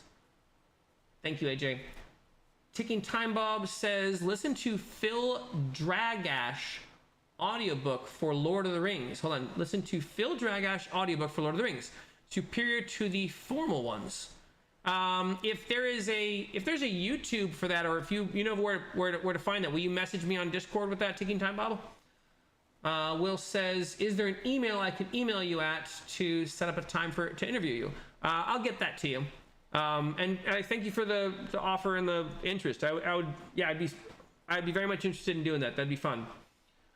Flick Flack Attack says, my rule of thumb is if you're not sure if something is contentious or political, either don't include it or ask your players if they're okay with it. Let's see. If you're not sure if something is contentious or political, either don't include it or ask your players if they're okay with it. Okay, so I have a lot of thoughts on that, and I'm going to try and figure out how to summarize them best. Okay, I guess this is... So, what are your guys' thoughts? I know this is probably going to be a mixed thing, but what are you guys' thoughts on the Dungeons and Dragons 6th edition or 2024 edition of the there's something flying around in front of me. The Dungeons and Dragons 2024 edition that has the like safety requirements or whatever, like the what is it called? Like the consent thing, the consent form, right? Like, what are you guys' thoughts on that? Because I guess that's, you know, if I'm only allowed to introduce to my players exactly the things that they want to be introduced to, I think that means there's only a certain number of games I can play with them, right? Like, that's actually limiting systems and settings at the same time. I don't disagree with you. For example, like if I were going to play with a group of kids, there are probably like 7 or 8 systems I can think of right now I wouldn't play with them. If I were going to be playing with people I didn't know, right? Or, okay, let's say I was going to play with a bunch of people from church or something, right? I would probably lean more into Pendragon or, you know, Tolkien or something. Like, I would, yeah, I totally agree. But if I have a normal gaming group, See, I don't necessarily disagree with you, Flick Flack. Now that I'm going through it and thinking of different groups, it's pretty contentious or political. Either don't include it or ask your players if they're okay with it. You know, I guess that goes back to the honesty with the players thing. I am in agreement with you, Flick Flack. It's going to be something I have to have an honest dialogue with you, with the players. And once I say, hey, in this game setting, we're going to encounter violence and evil, and you know, there's going to be people kidnapping kids or something. You know, just to let you know, they can go, ooh, no, that's too dark. We can't deal with kidnapping kids, right? So I agree. Good point. Let's see, TTRPG campaign. I'm not sure what that's in reference to, Teen Time Bob. Derp says you can discuss real and tough topics like displacement, slavery, colonialism, etc. in a game, but shouldn't directly insert modern groups and position them as the hero or villain. I don't think I disagree with that. And I think doing the opposite of that, I think taking a modern person, a modern group or something, and wedging it into a place like that, right, that has the potential of derailing all of the underlying potential of your story. You know, like when almost like a Scooby-Doo episode when it's like, it's not really a ghost, pull his, you know, it's like, right, it's like, oh, it was just big industry, man, right? Like, okay, I get what you're saying, Derp. That's a good point. Let's see, that would be focusing on real world politics. Also, you shouldn't use game time to try and endorse divisive opinions. Shouldn't use game time to try and endorse. I agree. I don't think I would try and use game time to endorse a divisive opinion, but I might use a divisive opinion to make game time interesting. I'm not sure which ones specifically, but there are ideas. Okay, let's just go with the industrialization one, right? Like the cutting down of the forest, right? You could have a group of orcs that are chopping down the forest, and the players come up against it, and now you have players that maybe don't want the forest chopped down for some reason, right? You have that, you know, that's a thing that comes up all the time. So, but I know what you mean. Like, not trying to use a divisive opinion. I get it. Let's see. I keep saying work. What's wrong with my fingers? I'm trying to see where you said. Oh, okay. No, I got you. Real world. Yeah. I meant world again. I got you, Derp. You're fine. Cram, haha, thanks. I'll work on writing gig. Okay, this whole succinct talking thing comes from being the middleman for family. Interesting. Mom speaks eloquent, dad speaks practical, sibling speaks gamer. Chaos it was. Interesting. That's a neat position to be in for your family. Well done, Cram. Derp says, I love to endorse divisive opinions, but the time to do it isn't at the game table. I'm gonna have to think about that more, because I feel like I'm able to think of some examples that might work. You know, like, again, they're subtle. I'll have to think about that. Maybe I'll chat with you on Discord about this more, Derp. AJ says, playing yourself in a TTRPG is ill-advised. Character offense often becomes person offense. Well done. Well done, AJ. And okay, I think that's a problem that's occurring right now, right? Like, I think there might be a lot of people who are playing a little bit of themselves in a character and coming home with some real world offense. Derp says, I've ran a game where my players' characters were loyal monarchists. The entire campaign hinged on this. As far as I know, none of the players were actual monarchists. Maybe one though. Okay, we're loyal monarchists. Okay, and that's a good example of putting your players into a position where they're not necessarily in agreement with themselves or with their characters. Good. Will says, projecting a part of ourselves into the game is part of the fun. I still think it requires, I mean, I agree with you, Will, and I also agree with AJ. Having too much of yourself means you could come back with some personal offenses, and not having any of yourself means you might be playing some sort of murder hobo. I think playing these things might require some ability to border off or section, like to partition parts of yourself or something. Okay,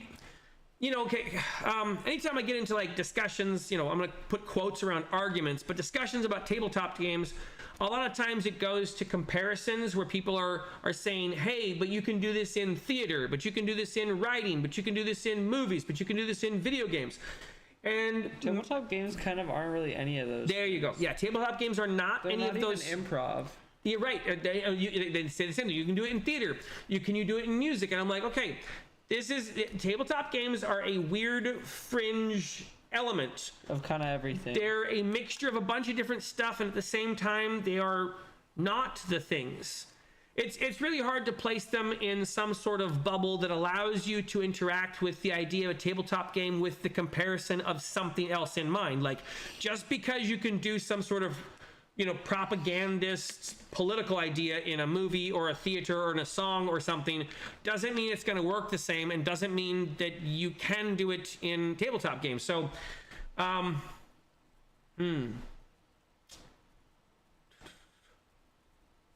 yeah, I don't know what the exact right way to do it as far as playing a character in the game and not having it become a murder hobo and not having it be too much yourself, but there is some midpoint you have to arrive at where you can put just enough of yourself into it that you still have some standard or measure by which to judge the interactions of the world, but also you're kind of having some sort of semi-out-of-body experience so that the things that are happening to your character aren't personally affecting you, right? Like, let's say another player, look at that happened to your mom in our last game, right? She really, really, really wanted a thing to happen, and someone else at the game didn't let that thing happen, and so she came out of the game a little bit butthurt by it.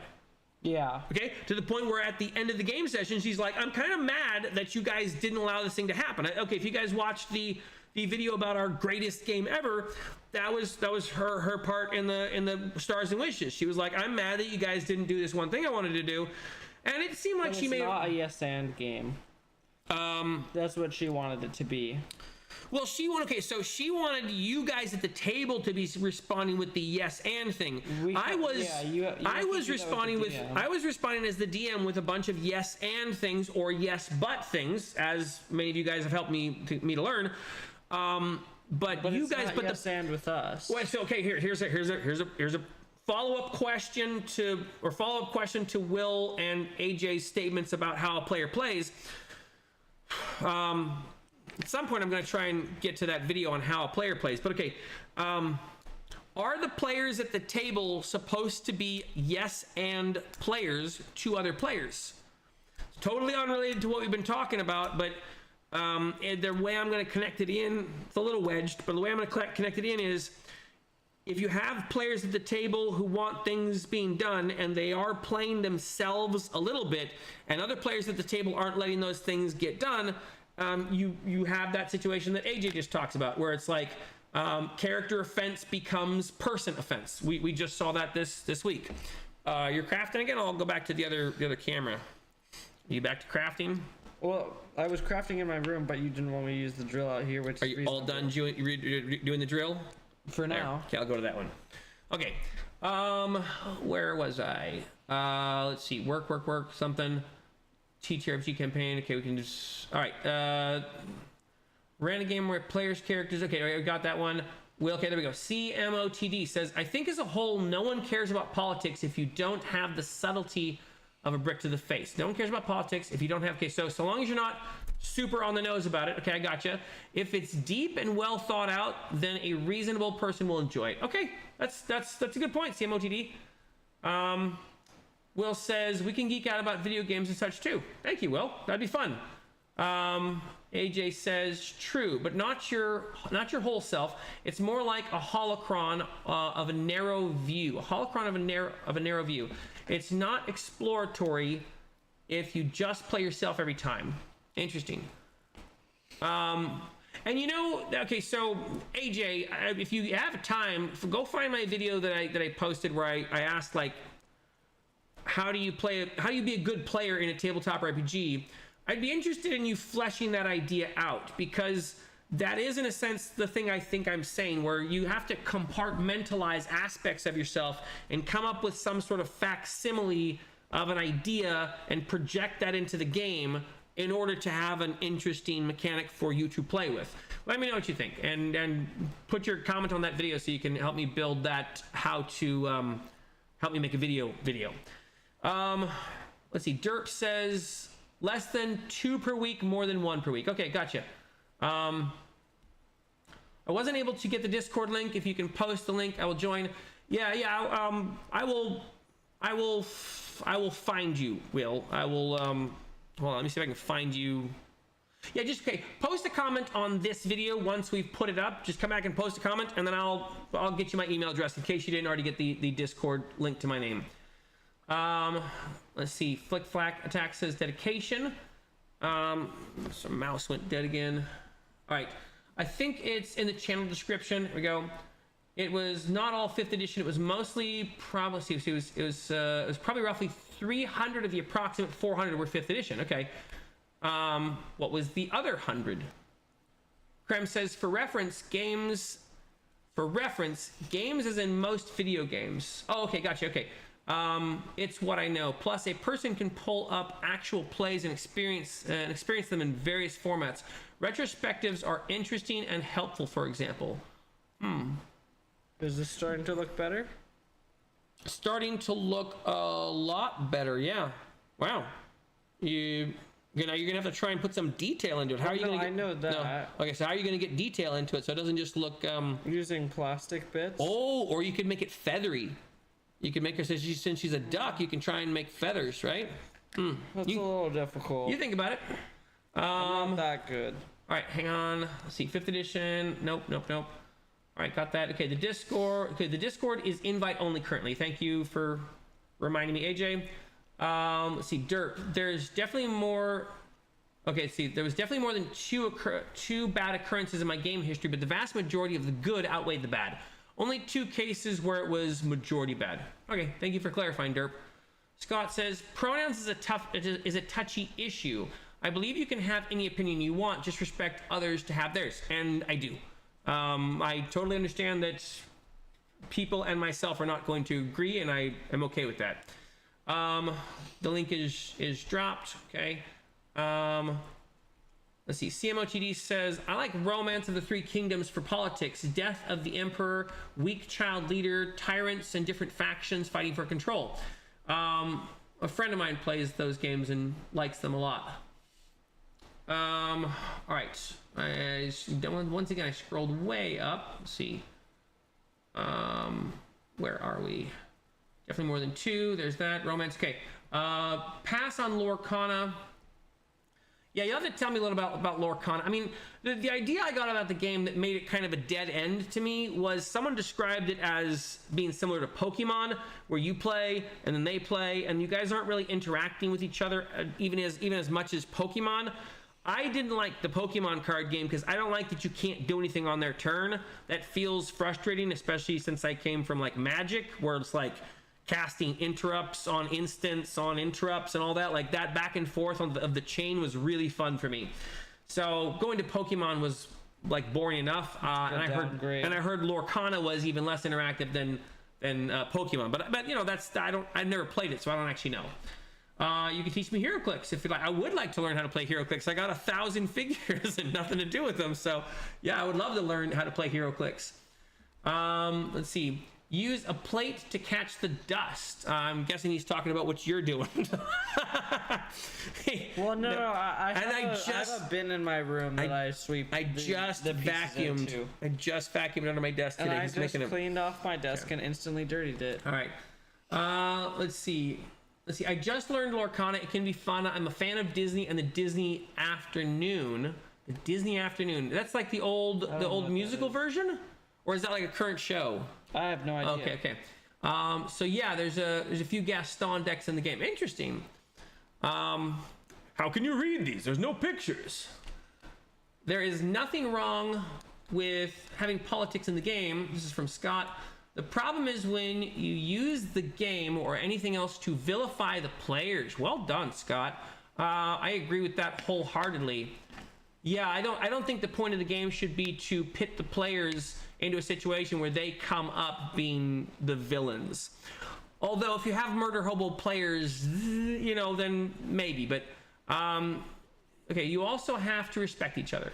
I think the last thing you said is essential. Yes, you do have to respect the people that you're playing with, and if you can't respect the people you're playing with, you're probably not going to be able to play with those people.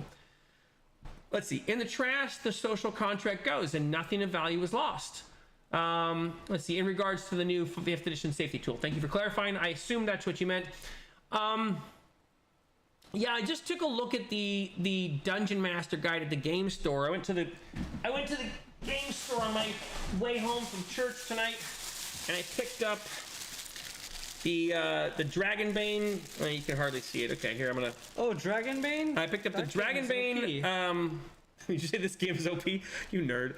The dragon. I can't even. Okay, so you can see it. It's the what is this thing called? The DM screen. Oh, it's the best DM screen in existence. The DM screen.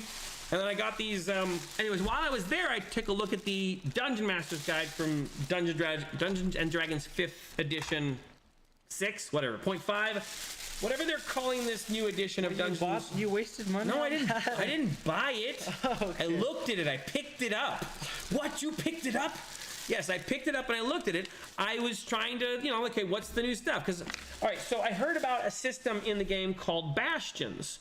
And the Bastions are basically like, and you can tell me if I'm getting this wrong, but the Bastions are basically like this system where you get to make like a house or a fort or something when you turn level 5. And the Dungeon Master can't do anything to your house. That's dumb. Hold on. It's a house, a place that you build in the world, and it's like your safe space or safe room or something, right?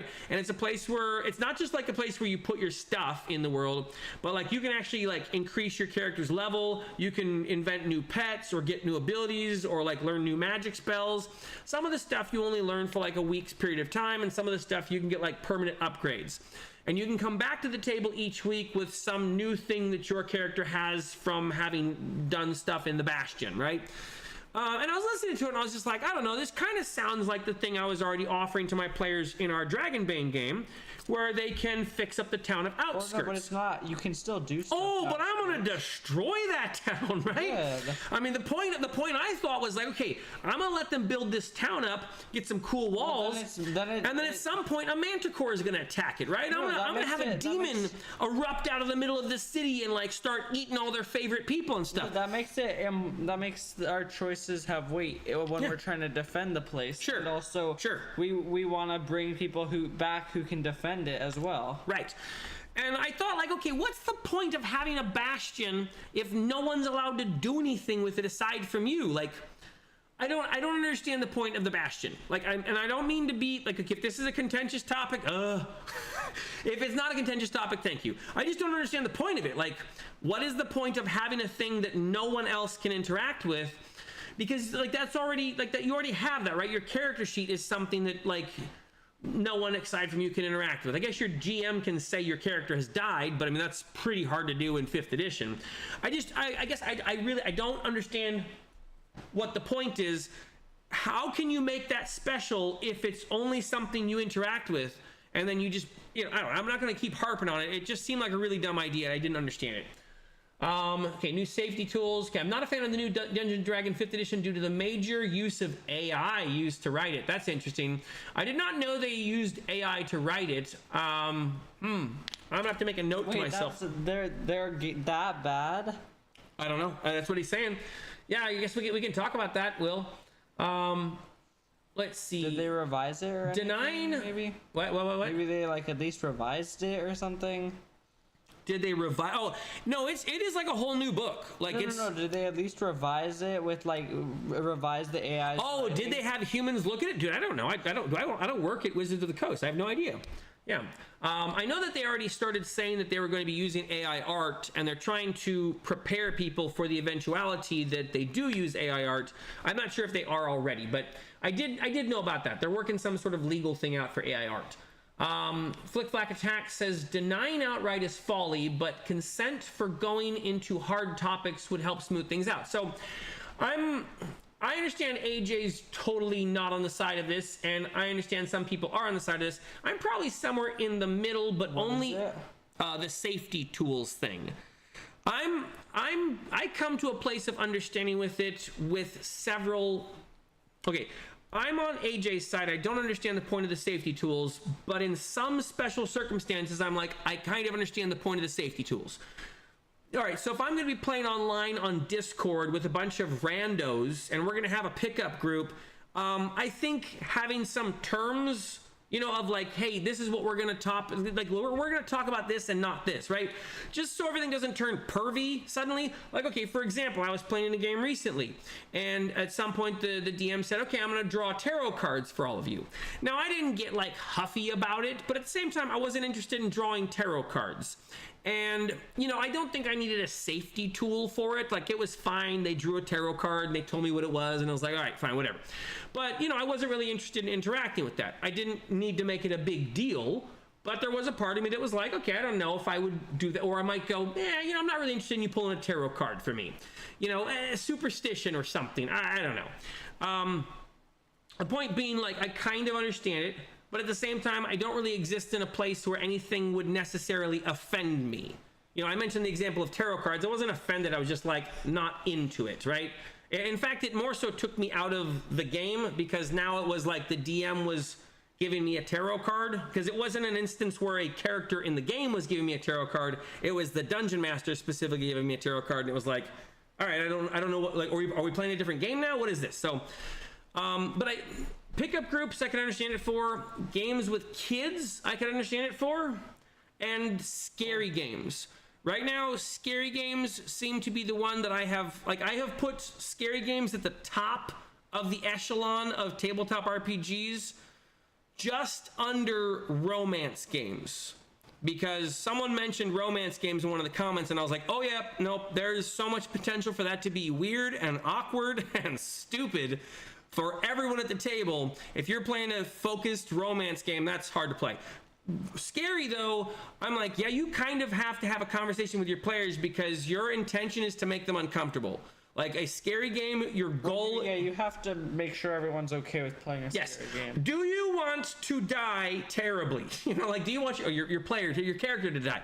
Right, so I understand them, but I understand them, like, I only give the safety things like 3 spaces where I'm like, these work for me. Pickup groups, kids, scary games. That's it, right? Anyways, let's keep going. There's also that, let's see, the social contract exists whether it's on a piece of paper or in your head. It's part of society, rules and exceptions. This is from Content Surprise. Rules and exceptions we live by because social etiquette pushes us to do so. And I would agree with you. I think I perceive this as like some sort of normative faculty. Like, this is just something where you have to sort of sense, oh, I'm going over the line here or something. But you're right. We do live in a society where a lot of the normative faculties are subverted or they just aren't existent. Like you're dealing with people who have like a lot of socially spastic characteristics. So in that case, yeah, like especially in pickup groups, if you're not playing with friends or family or, you know, regulars, maybe they're necessary. Hang on, somebody is calling me. Okay, that is Alex calling me. She's probably calling me to come pick up Riker from the car. Hang on a second. Hello. I will be down in just a minute. Yes. Okay, bye-bye. All right, I'll be right back. I see. I'm going to pick up Riker. I'm going to put him in his bed, and then I will try and speed run through these. Let me see where I'm at right now. Okay. Yeah, okay. So I'm going to try and speed run through these so I can get him to bed, but I do want to get to the rest of the comments before, yeah, I'll be right back. Okay. Bishop, be entertaining. Ask some interesting questions. I don't have any interesting questions. Ask some interesting questions. I'm making a deaf person.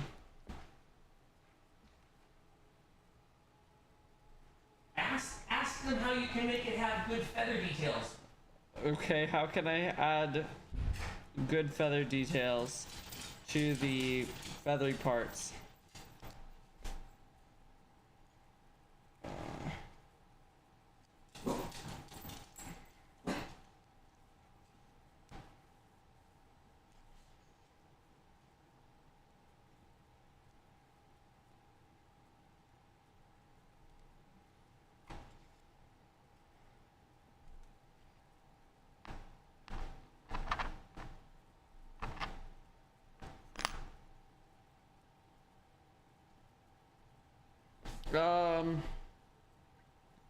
There's two different types of plastic.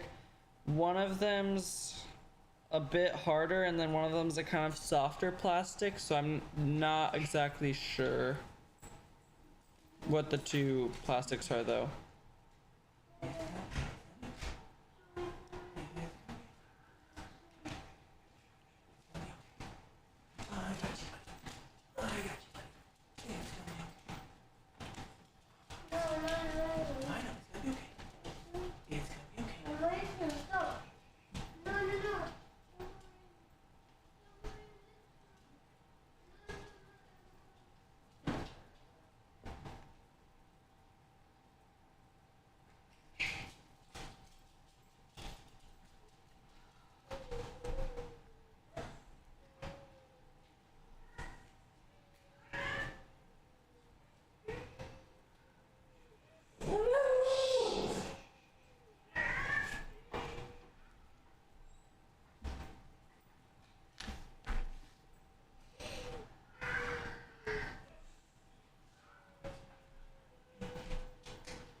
A V tool.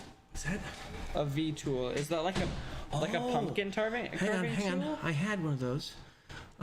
It's a clay tool. I had one of those. Oh, I'm terrible with V tools, I think. All right. Today at school, my art teacher let me take a whole bunch of model magic home. Okay, what's model magic? It's like clay, sort of, but it's like really soft. Mm-hmm. It's like where's that guy? Soft clay. What's that guy I made you? Where is he? Oh, I know what you're talking about. Is he broken or something? No, he's somewhere in here. He's somewhere in this mess. But he's kind of made out of that. Yeah, I think he's behind there. He's behind that thing. All right, hang on. Let me. Okay. I think he's made out of model magic. All right, let's see. Primary use of tools. Hello, generally, okay, safety tools. Nobody is not saying nope. Hang on. You were that far up? Yeah. Okay. Social contract. Here we go. Rules. Okay. No. All right. Safety tools are a good thing. All right. Denied. No, I got that there. Denied outright. Okay. Safety tools are a good thing. When I run a public play game, I go over them to make sure everyone else has fun. Safety tools can let the players who are new to the group feel comfortable. And I think in a public play game, yeah, I might disagree with AJ here, and he's going to have to convince me of it sometime, but I think in a public play game, I agree that you might need these things to establish the parameters of acceptable discourse, especially because you might be dealing, again, with like people who are very socially spastic, either on the DM side or on the player side. AJ says, no, it doesn't. It exists to you and the progenitor of the theory. It is a theory, by the way. And that was in response to Content Surprise saying the social contract exists. Oh, okay, no, yeah, well, that's on paper. I think I understand what Content Surprise is saying, that it's going to exist. It's going to exist whether you say it does or not. And that is essentially the socially normative part of engaging in society. Like, I'm not allowed to just pull your hair, and I'm not allowed to just pull your hair. And the moment I pull your hair, you're allowed to poke my eye. And that's kind of like the social contract that exists. But when it comes to like words and language, free speech, right? So it is difficult to start policing the language, but this is a game setting. Yeah, all right. In some ways, I'm on the fence about aspects of this. So I don't know if I've made my mind up necessarily. Content Surprise says, having an example, contract in the Dungeon Master 2024 book does not hurt any game that doesn't intend to use it. It is an optional safety tool and example. AJ says, there's a difference between a virtue signal and a safety tool. The social contract will mitigate literally 0% of the bad behavior. As it turns out, bad faith people, as it turns out, bad faith people just lie and sign the contract. Interesting. That's a good point, right? I mean, if you're dealing with people who don't actually have a problem with telling a lie, Yeah, you could just be like, sure, I totally agree, and now I'm gonna do what I'm gonna do. Well, then you kick them out of the group. Sure, and that's your prerogative, but now you're back where you started. The safety contract did nothing. In that case, I do understand your point, AJ, that the social contract is not actually going to weed anyone out. If that was the point that you're trying to make, I totally understand your point, AJ. The point, I think, of the social contract in the case that I would understand it would just be to have the DM say, you know, I think the thing is, I may not actually understand what the social contract is. I thought it was some agreement between the players. I didn't know it was something you sign, like with blood or something. I thought it was just like, hey, in this game, I'm not going to be talking about the R word, or I'm not going to be talking about death or something. No one's going to die. This is all flower and roses in my game. Anyways, I thought it was something like that where the DM announces the themes and social ideas in the game. I didn't know it was something where everyone promises not to do a thing. In that case, yes, that does seem ridiculous. Because, right, who's like, okay, I sign and I do whatever I want. Let's see. Let's get back to crazy stuff. Okay, whether you like it or not, AJ, people will expect you to adhere to the standard constructed through unspoken agreements. You can choose not to follow them, and see, that doesn't mean they don't exist, right? So the knife cuts both ways, but I don't think it. Let's see, but I don't think it does. See that? Oh, that knife cuts both ways, but I don't think it does, which is why I disregard your view on it. Hence, why the theory is dumb. It is a weapon to those that bring it up, not a handshake. I feel like you guys ever read Calvin and Hobbes? There's this Calvin and Hobbes where Calvin is all drawn in like multi-dimension, space or whatever, and Calvin's like walking through the house and he's like, oh, what is this world like? It's all like Escher looking, like the floor is upside down and mirrors are inside out and stuff, and Calvin's trying to figure out what's going on, like everything's broken in his world. And he said it all started when he tried to understand his dad's perspective, and for a moment he got a sense of it, right? It's a great joke about like seeing too many sides of a thing and how like your perspective gets, I get both sides. I understand the agreement, but I think I probably fall on AJ's side of this thing where I'm like, yeah, I don't think I understood it was a contract you have to sign. In that case, yeah, it does seem a little bit performative as opposed to effective. It seems like a bureaucratic attempt to try and make people promise to be nice. Like, okay. I mean, that always worked really well at school when the teacher was like, no, say sorry and play nicely. Like that, okay. Derp says, I've done similar to the orcs versus forest thing. Okay, so don't have a problem with that. The problem would be if someone focused on the real world implications of it, were it not in the game world, and seriously, were it not in the game world, not in real life. I got you. Let's see. For normal people, it's implied, hence why it's pointless. And that is the crux of it. I agree, AJ. For anyone who's sort of not socially spastic, they're all going to know when the DM says, hey, we're not talking about this thing, so let's not talk about it. Right, so then you don't really need the signature thing. Okay, I think now that I understand the social contract is literally something where you have to sign it, it seems performative. Nobody's not saying TTRPG isn't method acting. Okay, just joking. Kenneth Surprise says, this isn't the place to argue about this, AJ. You ignore that there is a social standard all you want. Okay. Squaring Peg Makes Games says, hello Square Peg Makes Games. Hello, how's it going to you? Kenneth Surprise says, hi. Let's see. Peter Basterdo says, generally the safety tools are not needed for most people since people naturally use a variation of them anyways. That's a good point. You know what your friends like or don't. People can have events in their past. All fair enough, right? Scott says, hello. Peter Basteros says, that's the primary use of the tools. Okay, so if the primary use of the tools is simply to remind people that they should try and remember that everyone else at the table is a people, and to not treat them not like people, then yes, the social contract is largely irrelevant, because all the people who are not going to treat people like people are still going to not treat people like people. You can't have Wizards of the Coast can't make the 10 Commandments, right? That'd be silly for them to try, because what they're going to get is a lot of people who are okay with lying, saying that they promise to do all the rest of the stuff. It's like, okay. More hello to Scott. Scott, so same Scott from Discord. I think that might be the same Scott from Discord. I recognize the name. Derp says, I haven't read the social contract thing, but I've never needed an explicit document for that. There's sort of an implied contract, and I like to talk to players and DMs before accepting joining them. That's a good idea. I get the sense, Derp, that you did that a lot the last time you tried to play with someone, and you got a sense early on that things were going off. So that's probably good to talk with people that way. Peter Bastero says, it's for the people who don't wish to relive things. That's a deep one. That's a good point. I think some of the problem with the players who don't want to relive things is they may not even know which things they don't want to relive. And if you're dealing with people who've got like a whole bunch of childhood traumas, you as the DM can't navigate that thing, because if you're dealing with someone who's going to be like sensitive to, like, I don't know, being trapped or imprisoned or captured or, punished and whipped or something, then, it's like, oh my goodness, this brings you back to that time that my dad spanked me. And now, so it's like, there's just no end to the amount of things where someone could get offended. Maybe a person who has a lot of, has a significant ruddy past shouldn't play in a game of simulacrum. Let's see.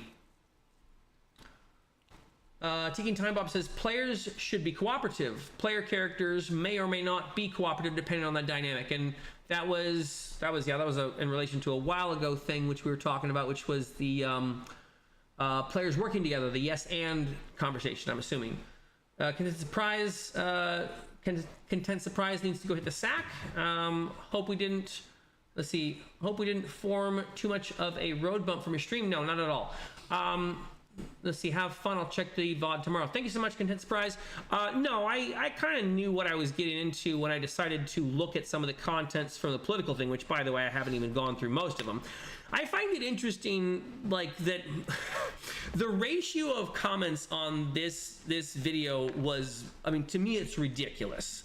Let me see if I can actually go to the screen here and look.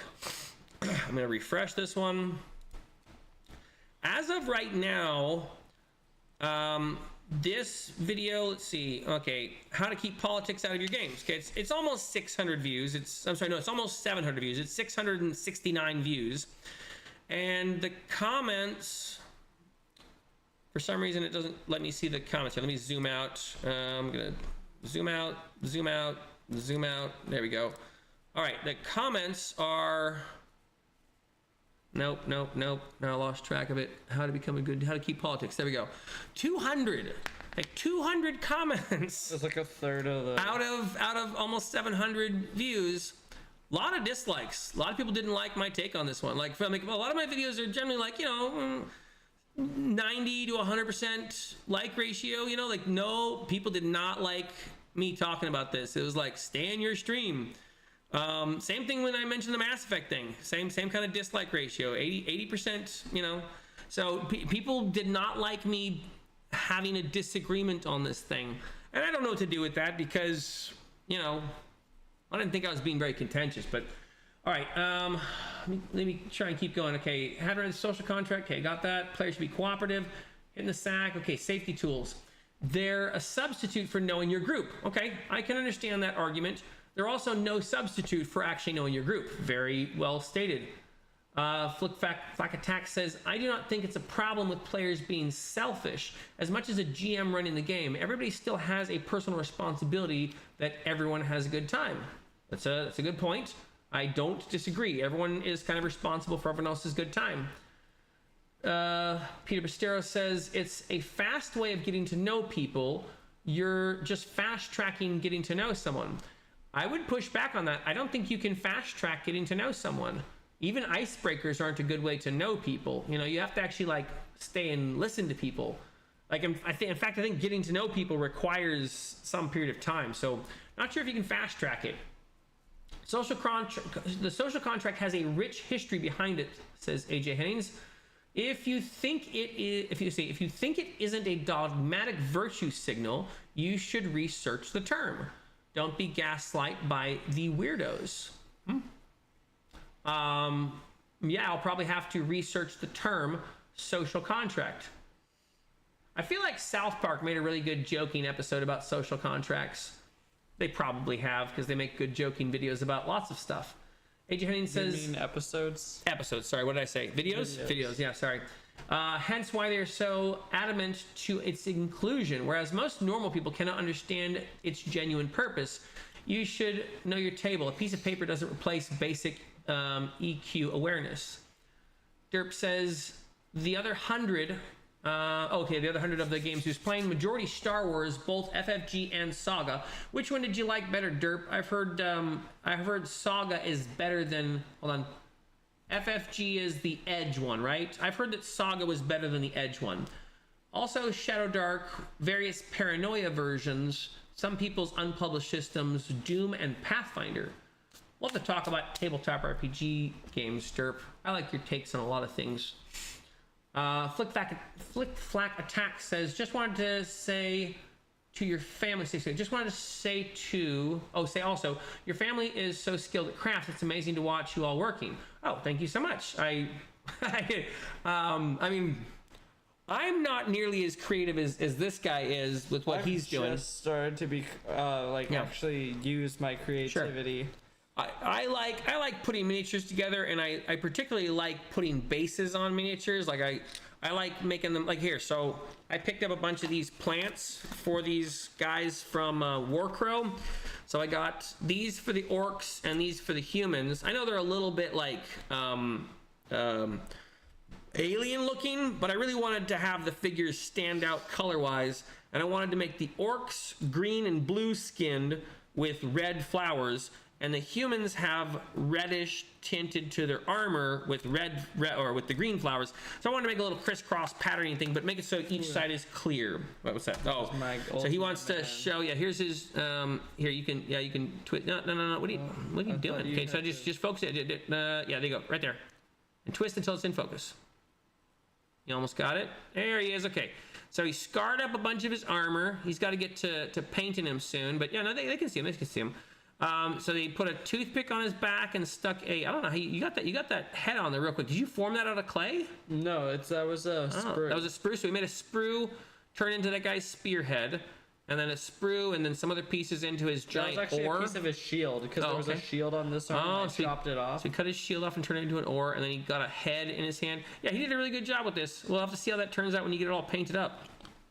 All right, you continue working. Let me keep going. Okay.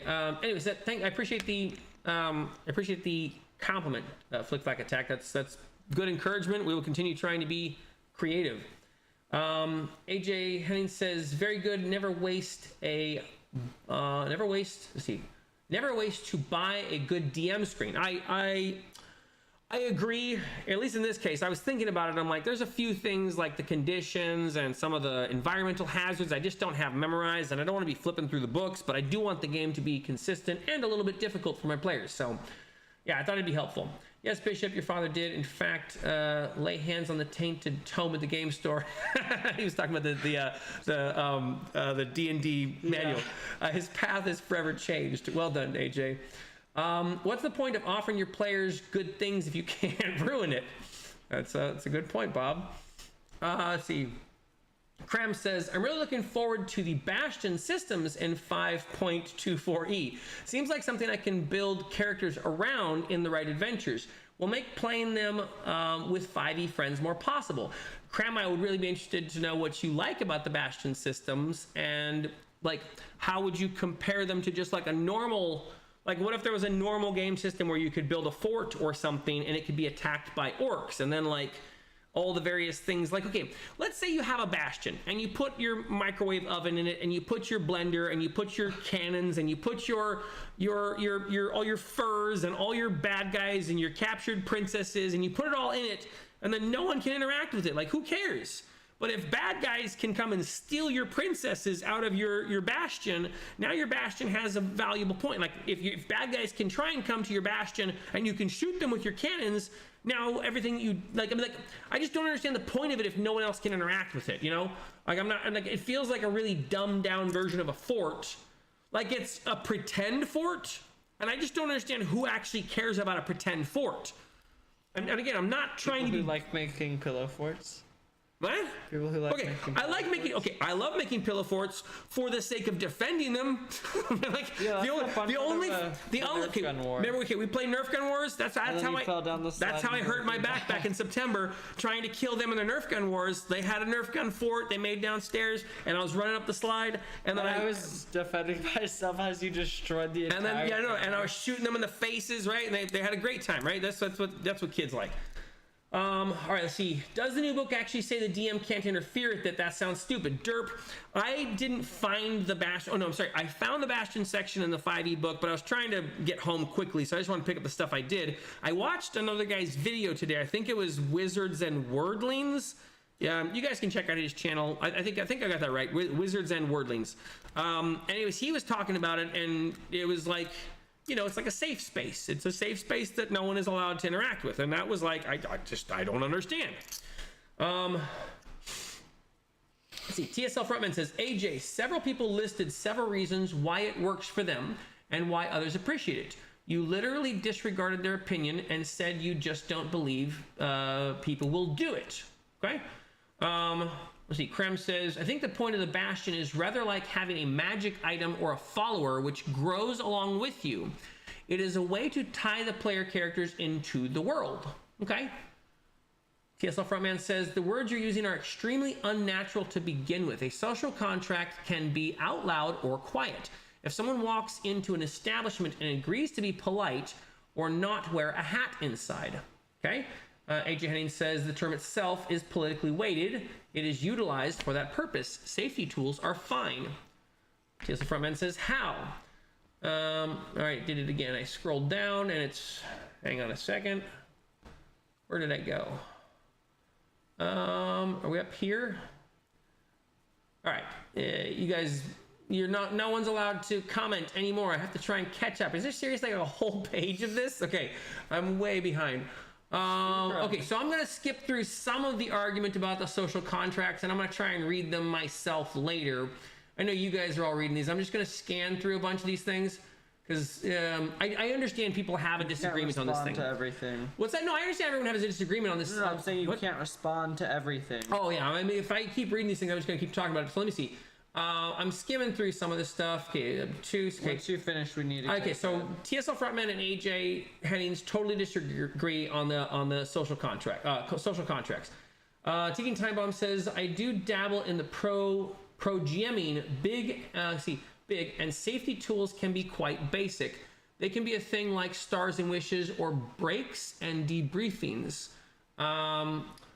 Ticking Time Bomb, I would like to talk with you sometime about your pro GMing. I'd be interested to, hey, if you got time on your channel, we can have another talk. I'd be interested to rustle up some TTRPG stuff with you. Let me know if you're interested. You know, like I know you got lots of stuff going on in your life, and we still have to try and get a Pendragon game in. I'm holding you to playing Pendragon with me. All right, let me see. More stuff on the social contract. Okay, so disagreement. Okay, everyone else has different. So Scott says you guys keep talking about social contracts, but everyone else has different ideas. These tools set contracts. These tools set this contract in stone. Interesting. And I guess what Scott is saying is that, like, look, if you sign this thing and you don't keep it, you're out of the game. And maybe that's true. And then I guess, yeah, sure, it's adjudicated. It's dealt with. Let's see. AJ Hennings, is there a situation you could imagine where a social contract could be useful? Peter Pistero says, sometimes people are shy or don't want to make a fuss and they put up with something. Okay, I always ask at the end of the session, did everyone have a good time? If you have any complaints, then please tell me. That's a good one. Let's see. Well, there you go. You can just kick them anyways. All right, so why, so TSL Frontman says, why do you think someone you're playing, let's see, why do you think someone you're playing a game with for fun is just going to be a sociopath? I guess that is the potential assessment. Let's see. Yes, your son nailed it. You kicked them out of the group, and it's clear to everyone what that person did. That means they got to go. Right. This is silly. I'm just gonna show you the door. TSL I don't. That's why I don't require signing in the game. Gonna keep going by. So, okay. The idea I'm getting from the social contracts, you guys can tell me if I'm wrong, It's a piece of paper, and on the piece of paper, the dungeon master writes down like 20 words or 20 themes or ideas or something, and says like, look, we're not talking about kittens, we're not talking about, you know, doggies, we're not talking about happiness, you know, like whatever. I mean, like it can get obscure. And then you write those things down, and then you hand those to a player, and the player signs it. Each player signs it and says they agree. No talk about kitties, puppies, and happiness. Like, those things are off the limit. I'm not trying to be hyperbolic. I'm trying to be simplistic. And once the players all sign that thing, if there's any discussion at the table of kitties, puppies, or happiness, that player is gone from the table. Is that? May I understand that correctly? I'm gonna start scrolling down to the bottom, see if I'm getting it. Because I understand the premise of that. I mean, it doesn't seem like there's anything wrong with There doesn't seem to be anything wrong with that, but at the same time, I understand AJ's point. Anyone who... There's no point to doing it, really. Like... Okay. AJ's point seems to be anyone who is going to break the social contracts normally is still going to break the social contracts, and therefore the piece of paper is simply a formality. Well, no, I would say it's more to let people know. Right. What's the difference between the DM just saying no puppies, no happiness, and no kittens, right? So there's something you can refer back to. Okay, so then you can throw it in their face and say, hey, remember we did this, but why can't you do that anyways? Again, it's no. So you say, I'm sorry. No, so it's something they can refer back to if it's on like the wall. They can see it and they're like, oh, this. So you post it on the wall. And so every time the new game session starts, you point up to the wall and you point to it, but they can look at it on their own time, and then Okay, and I think AJ's point is that no matter what, a person who is going to disregard your puppies, kittens, and happiness agreement is going to do it whether or not you have it posted on the wall or not. So because sometimes it could be that they just didn't know, like they forgot or something, or they didn't know that was the problem. If it was specifically like puppies, kittens, and happiness, like okay, and something more obscure, you kind of. So in the case of my being simplistic, I have inadvertently avoided realism. In the realism, it's going to be, I don't know. Yeah, I can't think of it. It's gonna be some sort of social issue or something, right? It's like no cursing, and they normally curse. Ooh, interesting. Oh, That's interesting. Okay, that's a good. Okay, so could a social contract be like no cursing?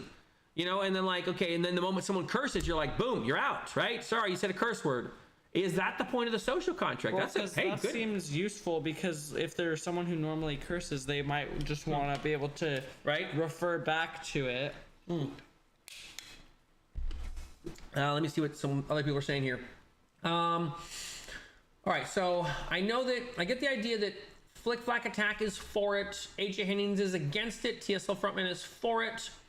Let me see. I'm going to keep going down. Scott, see. All right.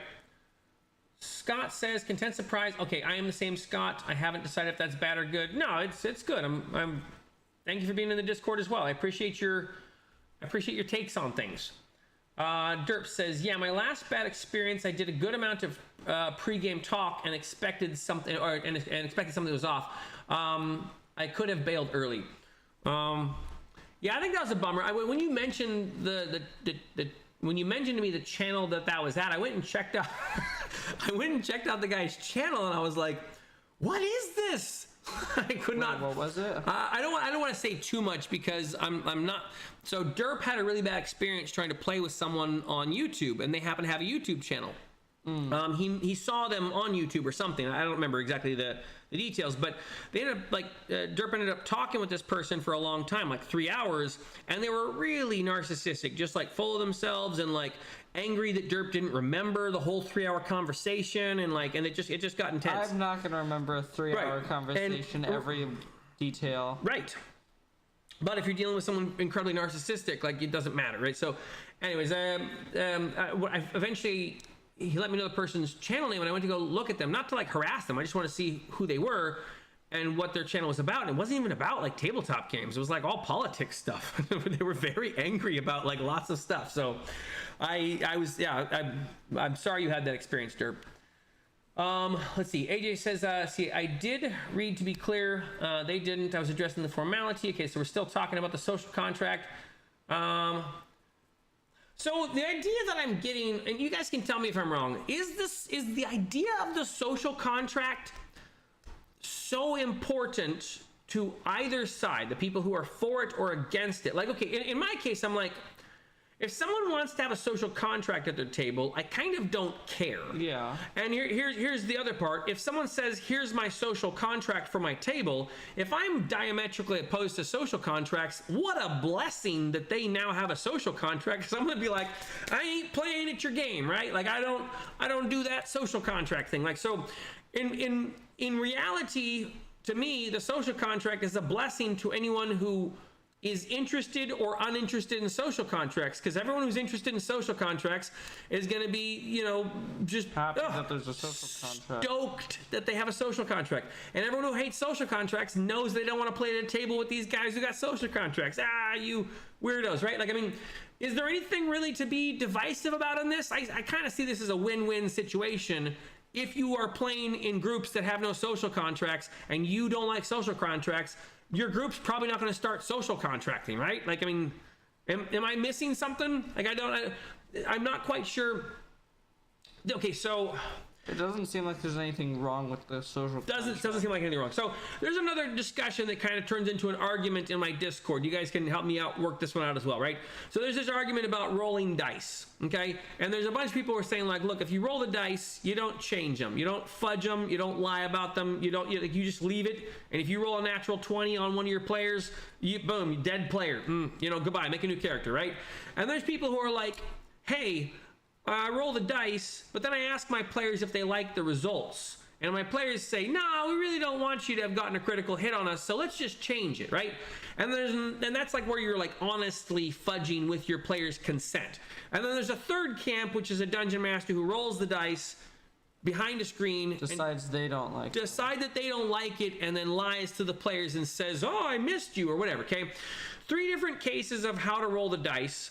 The last one, everyone in my Discord seems to agree that liar guy sucks.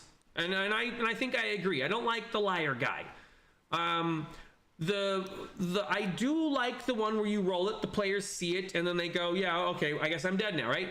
I don't understand the one where you roll it, and then you and your players say, we don't like that dice roll, so we're gonna do away with it. Like, I just don't get it. And that would be like if in Marvel Crisis Protocol someone rolls 8 hits on your character and like, hey, will you re-roll that? yes, and I say, well, it's a bad example in Marvel Crisis Protocol, because Marvel Crisis Protocol is directly a versus game. Dungeons and Dragons is not a versus game; it's a story game where right. But I get your point. Your point is fair. It would be akin to saying, let's pretend this game element didn't happen.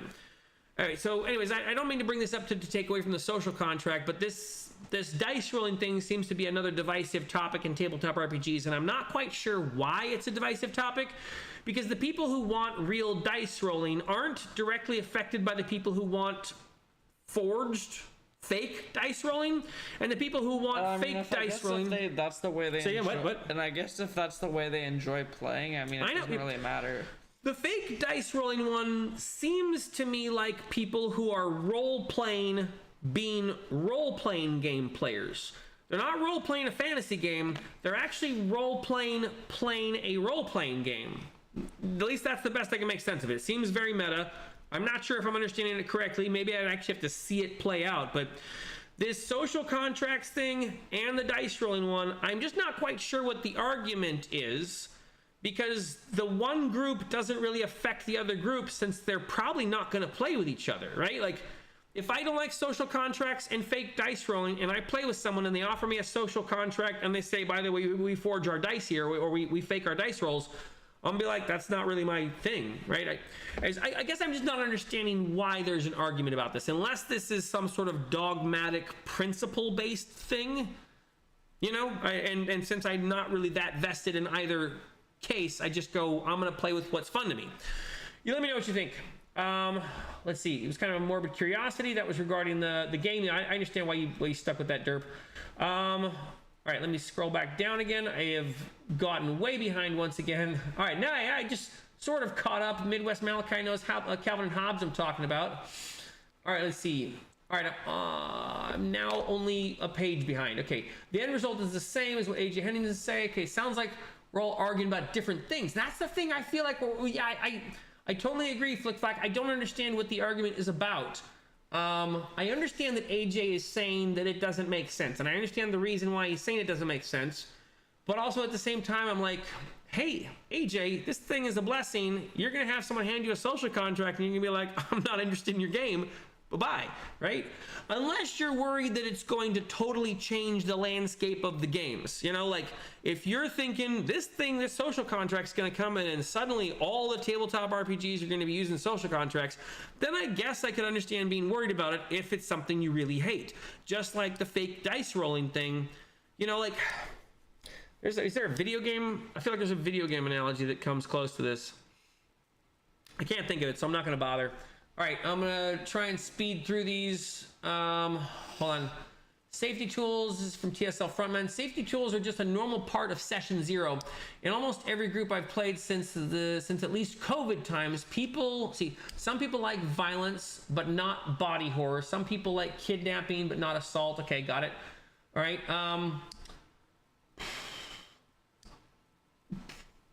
We've had session 0s, and I've thought about talking to my players about what the themes and whatever are, but since I kind of know my players, I know, like, yeah, there's going to be kidnapping and looting and violence, and I'm going to be fine with that. I'm going to be leaning away from any sort of, like, sexual stuff, you know? Like, the most sexual anything's ever going to get is, like, a naked prisoner.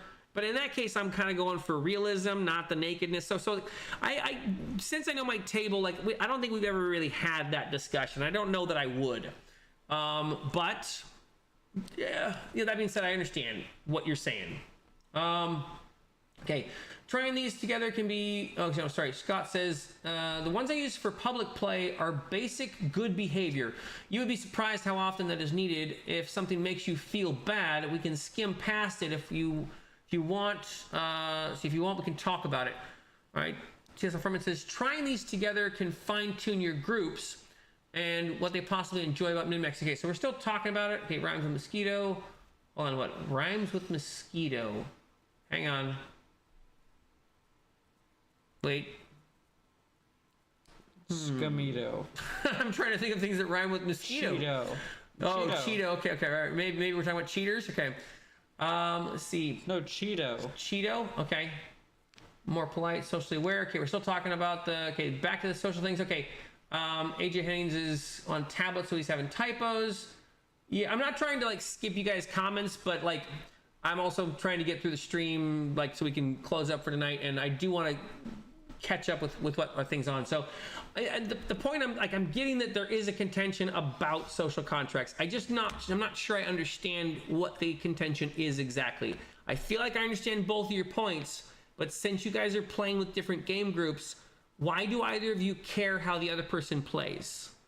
Right? I mean, like, if you could explain that, like AJ, TSL Frontman, can you tell me why you care that the other person cares? You know, this almost feels like someone saying the best type of video game is a first-person shooter, and the other one going, like, screen scrollers are obviously the best, right? Like, it's one of those things where it's like, okay, just play what you like, right? Am I missing something? I'm sure I'm missing something, but I'm not sure what it is I'm missing. Let's see. Okay, Derp says he was playing the Edge one. Oh, so sorry, the Edge one. I think this is the Final Flight Games version, Edge of the Empire, which is Final Flight Games. That's the one he's played. Although the DM includes some other books and contents. I think he prefers the Saga because I think he prefers Saga because he doesn't like dice pools. Okay. The Final Flight Games Edge of the Empire is his favorite game. Okay, well, is that your favorite game? Interesting. Not system, though. Okay, that's also interesting. The DM and the group are really cool, and we always have a blast in the Final Flight game. Oh, it's his favorite game. I get it. Game campaign, game group, right. Even though I don't like the system as much. That's cool. I think it's cool you figured out a distinction that, like, you don't care for the system as much, but your game group is so much fun that's your favorite game group.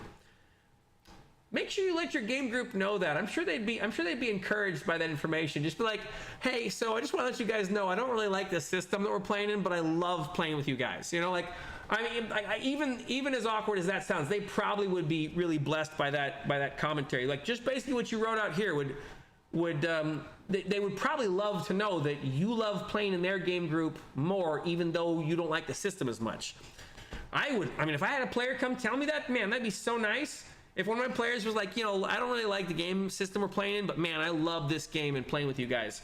So that would be such a blessing. Midwest. Well, he didn't say he doesn't like the game. No, I know. He says he doesn't like it as much, right? I would even he said it's not his favorite system. I would even be fine with a player coming in telling me I don't like this system, but I love playing in this game with you guys. I love Dragonbane, and I like our game group. I'm not fishing for a compliment. I was trying to explain. Shut up. Shush. No, but I'm saying I love Dragonbane. We better. Okay, you go start brushing your teeth. It's 11. Put your stuff down. Leave the shavings here. I made a nasty. Okay, dude, it's 11. You're gonna be so tired tomorrow.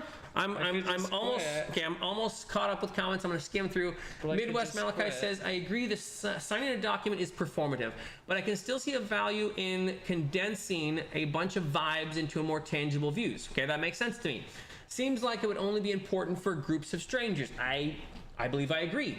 Polly Contrail says, as far as the Bastion thing, I think it just speaks to the design philosophy behind 5e. 5e is written by and for the sort of people who like safe spaces. That's not a bad. That's interesting.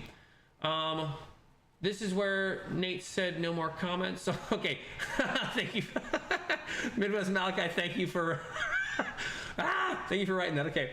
Nowhere. I know. There's that many more comments. I know. I'm trying to catch up. Almost there. Okay. I don't have any. Okay, so you don't have anyone sign. Interesting, Scott. I'd be interested to hear. Like, okay, what's the point then? Why not just say the thing? All right. AJ says, if some brand of legalism is required for the table, you're playing with bad people. All right. I can't disagree with that. I see the premise there. You're adding a layer of bureaucracy into a social situation, and bureaucracy doesn't benefit social situations by the standard of bureaucracy. It complicates things. TSL Frontman says, nah, it's the outlining a rule. Okay, if someone doesn't understand it already, the rule doesn't exist. Hold on. The rule doesn't exist just to catch people. Okay, the outline rule just to catch people. It's also more about outlining group intent and why some topics are offline. So the point of it is to bring up the topic so you can okay, but let me see if I'm understanding this, TSL Frontman. You're saying the point of it is outline that the group doesn't want to talk about these things so that you guys can talk about these things in a non-game setting. Like, that sounds like a way of doing therapy or something. Maybe I'm misunderstanding what you're saying, but it sounds like you bring them up so that you can talk about them and how you won't bring them up in the game. I think it's why you won't bring them up. But if you have to talk about why you won't bring them up, then you have to talk about the reasons why you won't bring them up. Yeah, but that's kind of important so people aren't like, this is stupid, why aren't we talking about this thing? Okay, but I would want to know why I couldn't talk about certain things. But then what it seems like you might be having is some kind of struggle session for the person who's decided you won't talk about these things, right? Now it's an opportunity for the person to go, so the reason I won't talk about these things is because my cat died, my puppy is sad, and I'm never happy, right? And, and it's like, I don't know. I'm probably misunderstanding what you're saying, TSL Frontman. Derp says, I like to know what games I'm getting into. I like to give my player a good idea of what they're going to get into. This saves people time if they aren't compatible. Gotcha. Okay. I don't need a contract for it though. That makes sense. It's just basic communication that'll work. DJ Henning says, right, this could also just be, hey, could you not curse? It's a family game. Okay. If someone presented me with a written paper to do so, I would probably not play. I agree. That makes sense. Right, I'm pretty good about not swearing, but sure, I could mess up and then, am I kicked from the game? Let's see, Scott says, explain what I am providing. If they feel uncomfortable, then we can skip. For example, we had a player in a public who wanted to role-playing torturing someone. I said no. Interesting. Right, games encourage behavior. TSL Frontman says, games encourage behavior in the game. Games encourage behavior in the game with rewards, experience and gold, for example. You can discourage actions with negative results too. Basically, what should you do if a new player might be a murder hobo. Okay, I got that right. You might be a murder hobo. And I think real world setting consequences, like, hey, you're a murder hobo, your character has now gone to jail, your character's out of the game for the next 6 months, is probably a way you can resolve that. And it actually would help with the world building too. AJ says, that's going to be a weird and litigious table. I don't want to play with lawyers. I want to have fun in good faith. Scott says, I don't use these safety tools when I play my weekly game with friends, but if someone was too much, if something was too much for one of my players, we would stop and move on. That's probably the way to go about it, I think. You know, if like something's being touched on and a player says, hey, I don't really like where this is going. Yeah, I think at the table at that time, I probably wouldn't even ask why. I would, okay, we're going to move on, but then I might talk to them afterwards and be like, hey, next session I was planning on doing this and this. Are those also going to, you know, okay. It just says, I don't care either, but I'm going to make fun of a silly thing, especially when just being normal is somehow weird by contrast. I understand your point there, AJ, and man, I have felt that a little bit this last week. I thought I was bringing up some rather normal ideas, and I was gonna say, in some ways, I certainly feel radicalized by some of that stuff. Attempting to remain centrist on some ideas and not voice my own political opinions strongly got me in just as much trouble, I perceive, as if I had just spoken out my political opinions. Like at this point, I'm like, should I just get a MAGA hat? You know, because people are like, we're gonna assume you're voting for Trump anyways. So, you know, I could just hang one right here on this lamp or something, and that way people are going, see, we knew it, you know. And it's like, I don't know. I get your point, AJ, and I understand the contention you're having, but at the same time, I would ask, sure, I understand you care, but I don't know why you care if no one you're ever going to play with is doing that, right? Like, are you worried that these social contracts are contaminating the pool of this, right? Like, if you think the social contracts are going to become the same thing that microtransactions became in video games, and suddenly all the video games are going to have microtransactions, then I understand you being worried about them. If you don't think that, and you think there's some sort of performative, if you think they're performative nothing, aren't they going to fall out on their own? Like, there's that new Dragon Age game that came out, right? And it is largely tanking. It's not doing well.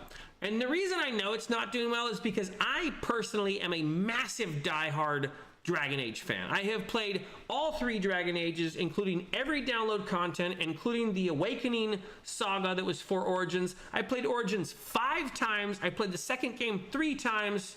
3 times. I played Inquisition at least 1.5 times, and that was a massive game. Dragon Age Veilguard is anecdotally a failure because I'm just not interested in like BioWare games anymore. They already lost me at Anthem, you know. And then I'm seeing like footage from the stuff that's coming out where it's like, what is this game? I thought it was about fighting Darkspawn, not like, you know, what's it about? It's all about like, it seems, oh man, I don't even want to. It's okay. It's all politics. The whole game is politics. To say that Dragon Age Veilguard is not politics is disingenuous gaslighting. The entire game is a political statement about pronouns and gender identity. That is entirely what it is, and that's probably why it's not doing well. So, AJ, if you think that the social contracts are eventually going to lead to the TTRPG space being consumed with it, the way that Dragon Age is, but at the same time, like, video games are not entirely now political. Like, there's plenty of games that aren't doing what Dragon Age Veilguard is, and they're probably wildly successful. I mean, I think people are still playing Counter-Strike, right? I don't know. I guess I wouldn't be too worried about it. In my case, I'm not that interested in video games because I'm more interested in, you know, doing stuff like this. And my fingers are covered in. Okay, you need to go brush your teeth. You go brush your teeth. Now that I've started ranting again about Dragon Age, things are moving. I'm gonna hurry up. Okay, go brush your teeth. Money. Okay, money in the square jar. Let's see. Explain for any comfortable. All right. Okay, we're still talking about social contracts. Okay, silly thing. All right, make social contracts, safety tools, session 0, all the same event. Okay, discuss together. The word contract is extremely weighted. You can talk about no spiders, just like also no dwarves. Okay, thank you for clearing that up. If you'd like an example of an extreme version of the contract, there was a recent infamous 44 D&D rules. Right. There was a Reddit post or something like that. I think some of the other dungeon tubers were talking about it. Post where the DM had too many rules up front. Interesting. That would be an interesting discussion. I'll try and look that up. I was just making commentary about it being forced into the book. Okay, the religious felt the need to convert me, which is my point. Me thinking it's silly is not sufficient. I also think it's silly, but I also think the people who don't think it's silly can use it. I will not use a social contract, and if I were about to play in a game with someone that told me there was a social contract, I probably wouldn't play. I've already had a massive fallout with a player recently. I think this lesson that I've learned recently playing with this person online was that I'm probably not going to waste time playing with people that I get this sense right away, like we might just be having a severe difference of first principles, right? Like if I get the sense that a person and myself are in a disparate place of first principles, there's no reason for us to play a game together because the same thing's going to happen. I'm going to connect with them. I'm going to feel friendly. I'm going to get into some banter about something. You can see I go off on a tangent with all sorts of stuff, right? And for me to not do that in a game space where we're having fun with friends, like I can't. It's not, and it's not worth my time to start playing a game with someone, get like a character built, get a session going, get to know someone, and then the person goes, "Oh, sorry, we don't agree on first principles." And so now when I get a sense I disagree with someone on first principles, I'm not going to play games with them. And that's probably what everyone should do, right? I mean, everyone's probably already doing that. I was just foolish enough to think that it was possible. And I think this was a really good learning experience for me because, I don't know. I guess I grew up a little bit. Sorry, I'm just switching the camera over. So yeah, this was a really good learning experience for me. Initially, I was totally bummed about this game. I was sad to the point where like it affected me I was bummed, so, let me get back to this. Reading between the lines, okay. Right. Let's see. Reading between the lines, though, the 44 D&D rules came about because the DM was playing with some really terrible players. Okay, fair enough. See, not playing with them would have solved the problem. Yeah, okay, which is the final method of enforcement of the contract. Gotcha. Yeah. There were definitely bad actors on both sides of the 44 rules, and results equals the same. Derp says, I've got to head to bed. Good night, everyone. It was fun to listen to the stream and chat. Thanks for hanging out, Derp. I appreciate you being here. Bye, Derp. Yeah, we'll have to. I mean, I think he's already gone, but you'll have to. Yeah, I'll have to catch you in the Discord and talk with you about the Star Wars game. I'd be interested to hear what you like about it. Let's see. AJ says, yeah, typing up 44 pages of social rules for your table is pretty premium. I don't even address that kind of stuff. That's comedy to me. I wouldn't attribute it as a standard for people I disagree with. Bastura says, I sent a friend request and would be happy to talk in private about safety tools. I would be happy to talk in private about safety tools too. In Discord, yeah, sure. Thank you for sending the message to me. Let's see. AJ says, I don't, outside of the impact of the vitriolic, let's see. I don't. Outside of the implication, maybe you're talking about AJ, well, if you're talking about me, great. If you're talking about AJ, that's up to you and AJ, I guess. Outside of the implication by the vitriolic that I am doing it wrong for thinking it's unnecessary or being forced to sign them, which I think is weird. That's the thing is, I can absolutely understand your point, AJ, and I can absolutely understand that TSL Frontman and seems Flick Flack and maybe a couple other people, Scott, might all want to use them or want them to exist. Sure, I get it. And I think to me it's a good signifier of a game that I probably don't want to play in. If someone presents me with a social contract, in some ways it tells me, like, if someone handed me a social contract, and let's say I do have to sign it, and it says that we're not allowed to talk about these things,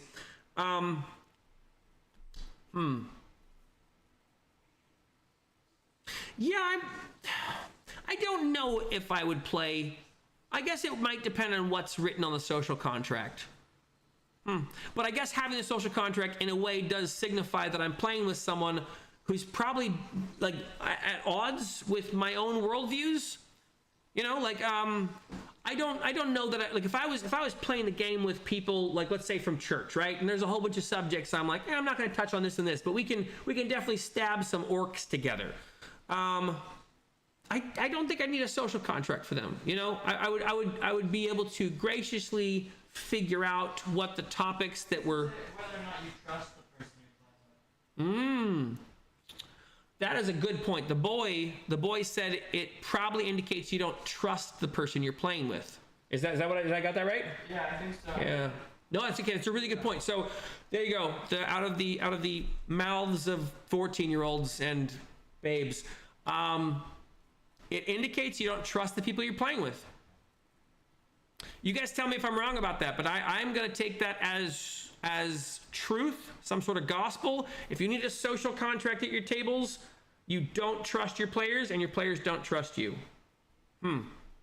I'm sure that's a salty take and people aren't going to appreciate that, but I can't make that be untrue in my mind. You guys let me know what you think. I'm going to skim through the rest of this and then get ready to close up for tonight. Otherwise. What? I definitely could be convinced otherwise since I don't have like a huge... Yeah, I'm not, it's not gospel, but it just seems true. Let's see, it wasn't being clear. Okay. I meant with family tabletop. Yeah, that's fine. Hit me up. I mean, I don't know if Peter, if your goal is to convince me to use them or why I should, I'm not sure that's going to be possible, but if you just want to tell me what you think about them, that's totally, I'm interested to hear what you think about them, sure. Let's see. TSL Frontman says, I feel either you recognize and appreciate how tools and discussions improve the game socially, or you haven't experienced how yet, or you don't care about doing the extra work for others' sake. I'm not sure that's a fair statement, TSL Frontman, because you've posited that anyone disagrees with you. Okay, this almost becomes religious, like this is a moral implication now. And the way you framed it seems that if anyone doesn't agree with you, they're now like the bad guy. I don't think that's a good way to make an argument. Like if the only way you can do this is by what is that word? Canonizing? Villainize, thank you. If the only way you can make your argument is to villainize your opponent, it might be a weak argument. And I don't see that being a benefit to your position. Like TSL Frontman, you could easily say, look, I get that you don't want to use them. We're going to use them, and you know we think we're doing it the right way, so we're going to use it. But the moment you say, you know, you don't care about doing the extra work for others' sake, you've now grandstanded. You've put yourself on a pedestal and declared that you're one of the righteous ones. This is the exact problem I had with like putting the pronouns on the cards. The very act of doing it seems to indicate that the people doing it believe that they're better than other people. Like we're the good ones, and anyone who doesn't see it is wrong. I think the comment that I read at the beginning of this stream was very helpful, right? Like by the developers putting those pronouns on the card, they have actually now subverted the player from being able to assume a different gender identity into Liara and Commander Shepard. Like someone at our game store, when they're playing Captain America, sometimes it's like a Peggy Carter miniature. There you go. Sometimes people at the game store, when they're playing Captain America, they use a Peggy Carter miniature, right? Okay, so what if I wanted to play Femme Shepard?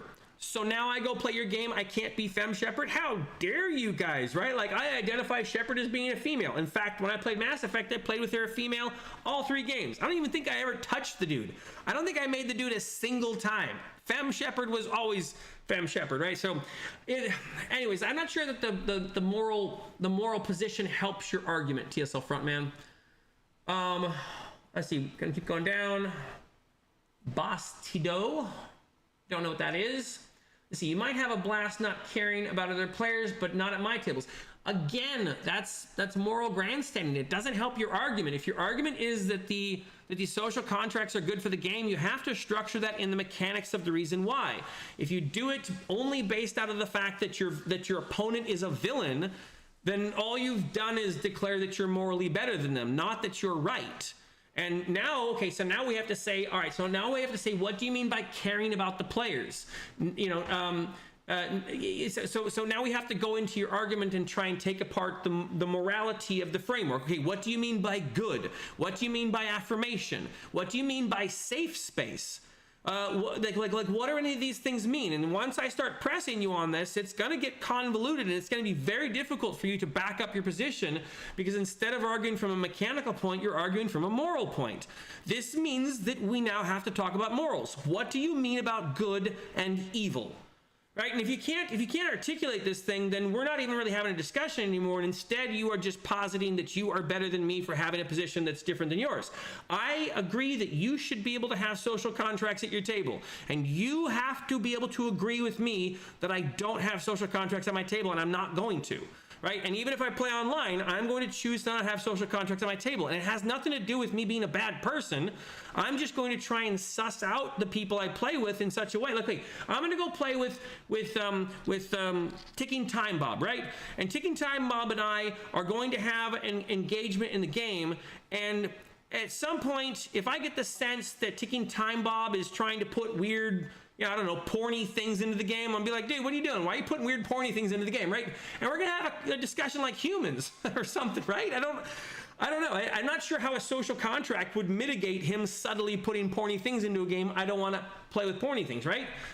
I'm not sure that this argumentation and the logic chain that you're going into with this morality is the benefit that you think it is in the argument. I'm not sure if you understand what I'm saying, TSL Frontman. Let's see. Put the MAGA hat up next to the Obama poster. Everyone would be so confused. That is a great idea. Oh, okay. Is it okay if I do a Kamala Harris wearing the MAGA hat? Would that be? Scott, thank you. I appreciate that. That's a really good idea. Wait, what did he say? He said, put the MAGA hat up next to the Obama poster. Everyone would be so confused. Obama, like I get an Obama poster, I put it over here, and then I just put the MAGA hat next to him. No, and cut a hole on his head and put it on. Put it on him, yeah. You get a standing of Obama wearing MAGA. Okay, that's a great idea. I'm gonna try and find an Obama standing now.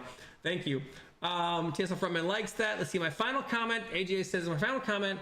And not to add more text for you to read. Okay, yes, they already are.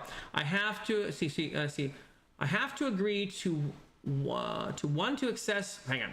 I have to agree to access characters I've had for 20 years in WoW.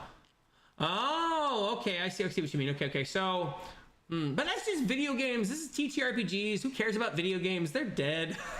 I mean, video games are such a dead industry. Obviously, they're not dead money-wise, but they're just running the same game over and over and over again. I have not seen a new and original game since Subliminal, and that was still kind of a play on Myst. Subliminal is the last, just actually, I don't know, 2018 or something? 2019? I think it was 2018. All right, let me see. It might just be that I don't care about games anymore. I made a video about that. That was like a prayer answered by God in my case, but I think the social implications of the video game industry trying to subliminally propagandize the industry has definitely worked against it. I don't think they understood how bad their choices were going to be, but all right. Let's see. It's a good weapon for bad actors, though. Using mass reporting for social contract violators, so on. Okay, I don't know anything about that, because now you violated TOS. Interesting, and the social contract. I guess that could get you not invited to the next thing. Okay. I honestly don't think writing a social contract is as much of a thing as people are making it out to be. It's an umbrella term for a group agreeing on something they might not particularly occur. You mind going to feed the cat? Bishop, just go put a handful of food in his bowl. I'm almost. Already had dinner? No. Okay. Let's see. No spiders. Is not that different from no dwarves in a setting like I said. Okay. It also depends on how many newer or unfamiliar players you have. I wouldn't need to discuss things with my best friends, obviously. Okay. Flickback Attack says, I think about it from the point of view of the person writing the contract. A social contract is always written from that point of past pain. So my question would be, if I have some kind of past pain and I show up to a game table, do I get to dictate the terms how everyone else plays? Let's say I'm in a game group and I am 15% of the players, right? Do I get to set the tone for all the rest of the players? And how much do I get to set the tone? Do I get to say no violence, no weapons, no magic, no tarot cards, right? Like, oh, I've had like some religious abuse in my past, so I'm worried about satanic panic, so definitely no demons, no monsters with horns. Like, I mean, okay, I could go nuts with this. Are you guys serious about this? Like past pain? Dude, I have some past pains. Are you really gonna allow me to come in and set the tone of your table? You don't get to put any dragons. You don't get to put any demons. No dark spaces. No violence, right? Like you're assuming that someone comes into this and they're gonna be a good actor. What if I'm gonna be a bad actor? Like, are you really going to allow me to set the tone of the table if I come at that and I've determined that, like, just go with the things I've said. No violence, no demons, no weapons, no magic, and no dragons. Are you going to allow that at your table? Is that going to be okay in the social contract? Because let's say I come to the social contract with that. No gender binaries, no gender trinaries, no gender whatsoever. No one else is allowed to play a male or female. No discussion of male or females. No female or male anatomy. Okay, like I could make a nonsense. Human anatomy? No humans. You can't have any humans. Wait, no right? human anatomy? I'm being crazy, right? Like I'm going. So you can't have Elvis because they have human anatomy. So it's only like. Okay, only robots. Like, are you okay? If you're going to put that up for an option, you need to think about where this goes. Let's just go with no dragons, no demons, no magic, no violence, no weapons, no conflict. Are you going to allow me to dictate the terms for a tabletop game in a social setting under those conditions? Because that is what you're putting up. That's what you're putting up for a potential. Okay, no game. Let's see, Scott, I agree. I can use safety. Let's see, I can agree. I use safety tools only in public play. Okay, I don't have complete trust in the players. Okay, that's fair. Thank you for mentioning that, Scott. Let's see. AJ Henning says TSL blocked me, so I can't even respond to their insults. They can still address me. Sneaky TSL, par for the course though. Thank you for making my point.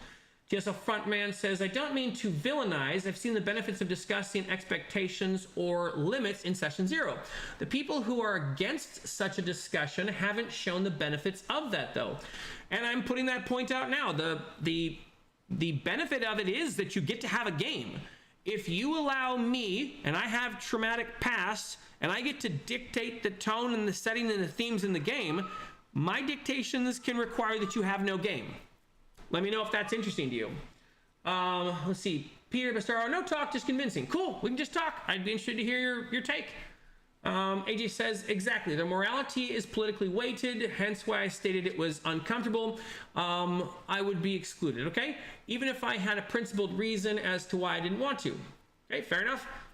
Scott, I also use safety tools in public play to start building trust with players who I've never met.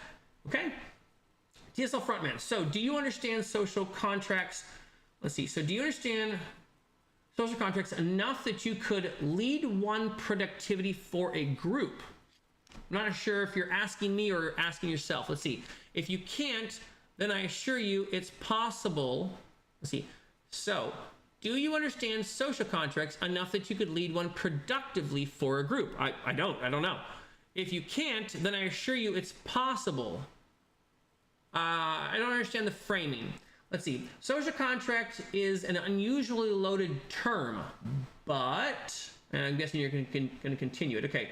Let's see. Just wanted to say that you're very good at expressing your own points, that you're able to see both sides and explain both to your own views and how they relate to each other. That's some real rhetoric skill. I appreciate you saying so, Flick Flack Attack. Thank you. I know I'm abbreviating your name. I just noticed there's an additional tack in there. Flick Tack Flack Attack.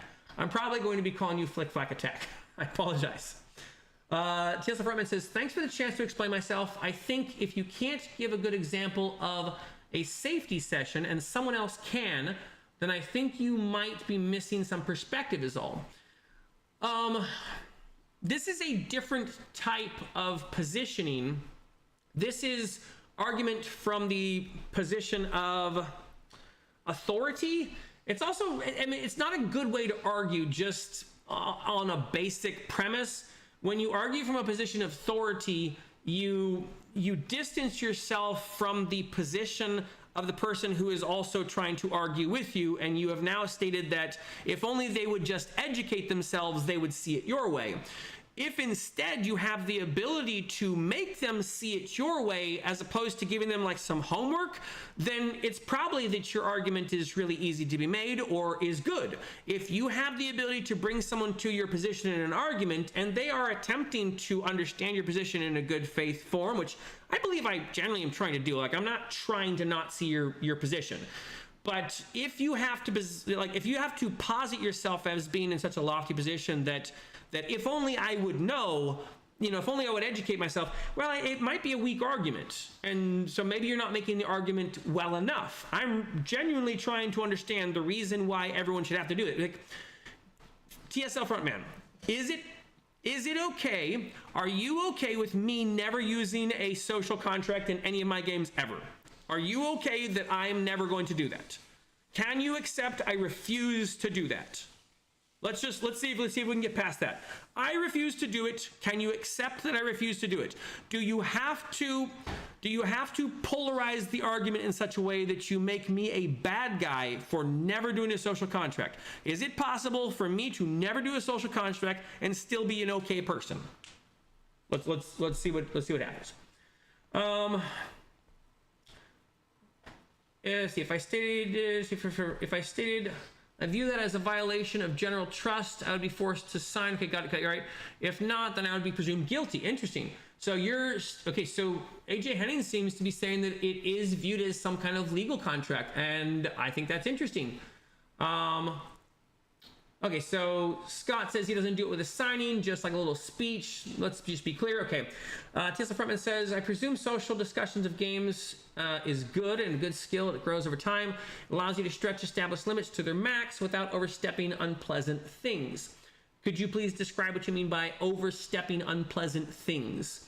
I understand what those terms can mean, but the imprecision of your language allows for me to insinuate vagueness into what you're saying, and it is a cloudy form of language. I'm not quite sure what you mean. Scott says, I will put it up on Discord for everyone to read. It's simple. Thanks, Scott. I appreciate that.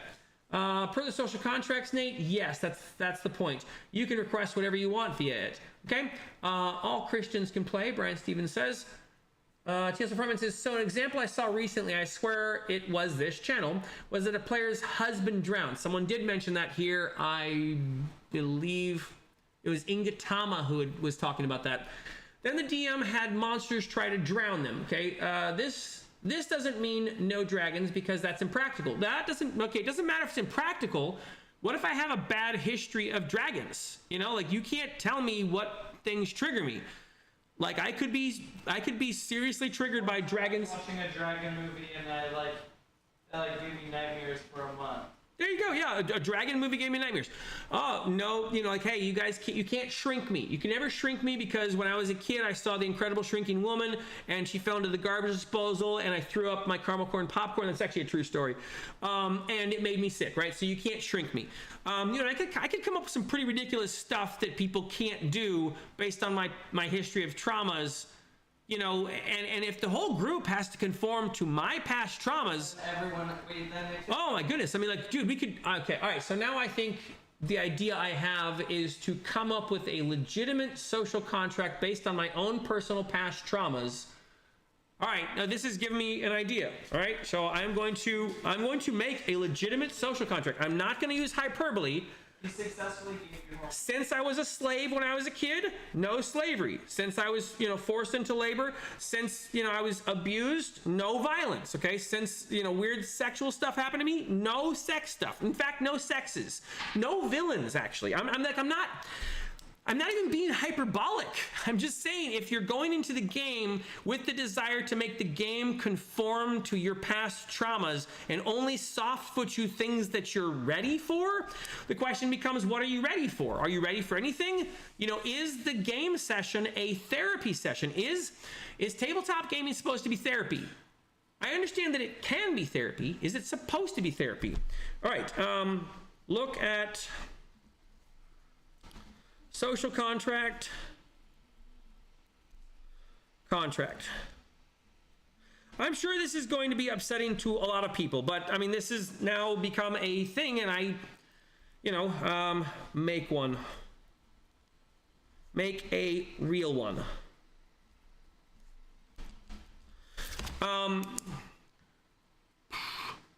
I would make this real one based on who I was before I started self-authoring my traumas. I listened to Jordan Peterson a while ago, and he instructed me to self-author my traumas. I did that starting in 2020.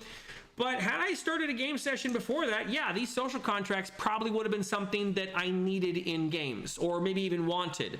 And in some ways, I may have wanted them just to make other people jump to conclusions for me, or jump to something for me, right? There's also a lot of control in this. This is assuming, a social contract is assuming that no one at the table wants to control the language. I don't know. I get Scott's point. I get AJ's point, definitely. I understand TSL Front and what you're saying, but I'm saying you're allowed to have it, just don't expect me to have it. Like, I'm fine with you having it. I'm hoping that you have answered the question I asked you down the line here. Let's see. All right.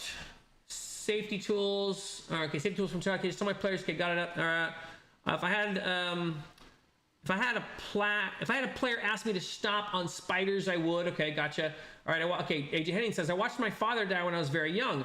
I would not ask you to exclude paternal death from your game, but if I was that bothered, I would address it in private. Okay. AJ Hennings, but what if I didn't tell you beforehand? Okay. In game, I would go grab a cig and talk with you about it later. That's fair. That seems real. I would be fine if you don't. Okay.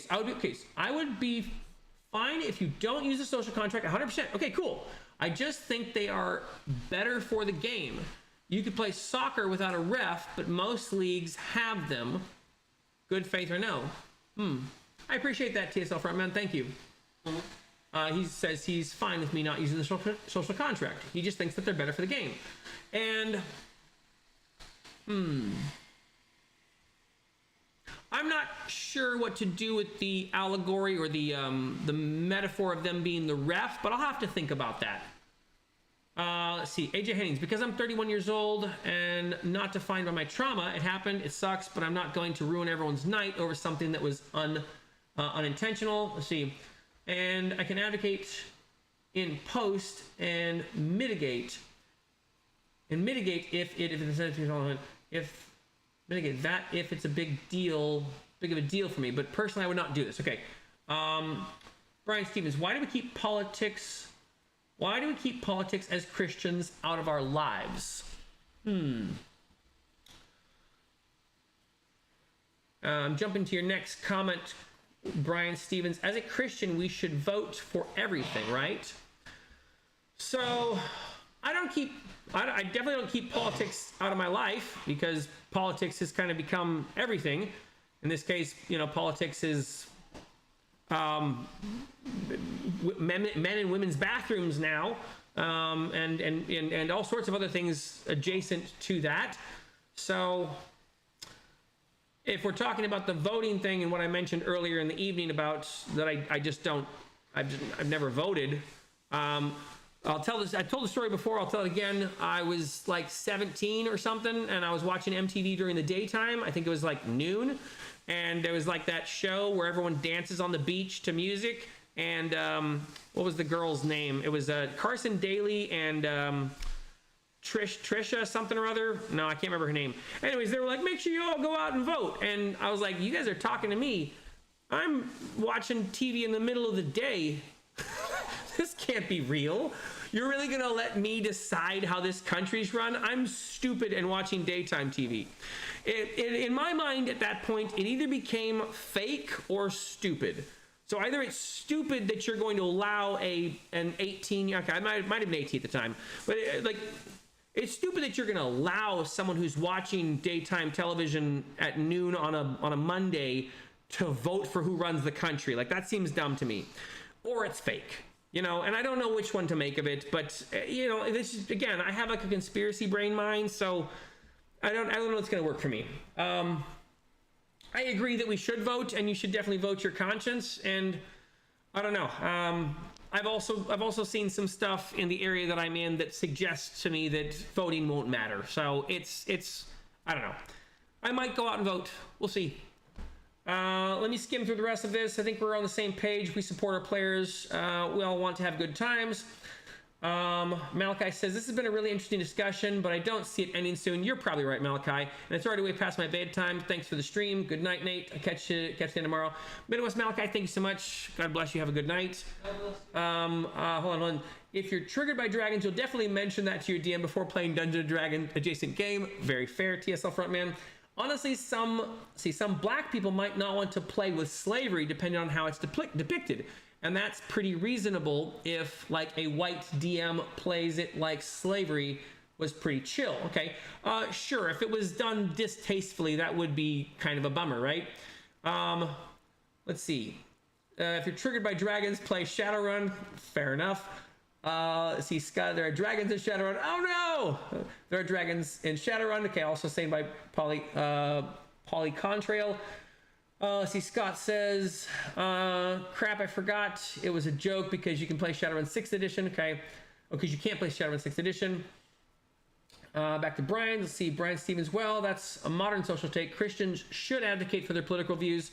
It's the same thing for everyone. Same thing everyone else does. By all means, go ahead. And Scott says, I also agree. I think we're mostly on the same page. So Frontman, for voting, every person gets to do a boss performance review, sort of. The less people that do it, the worse of a boss you'll get on average, if you care not.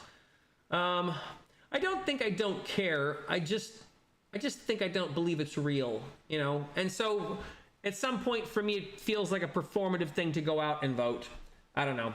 I'm going to think about it more. Voting is tomorrow, so maybe I will force myself to go out, get in line, and yeah, do it.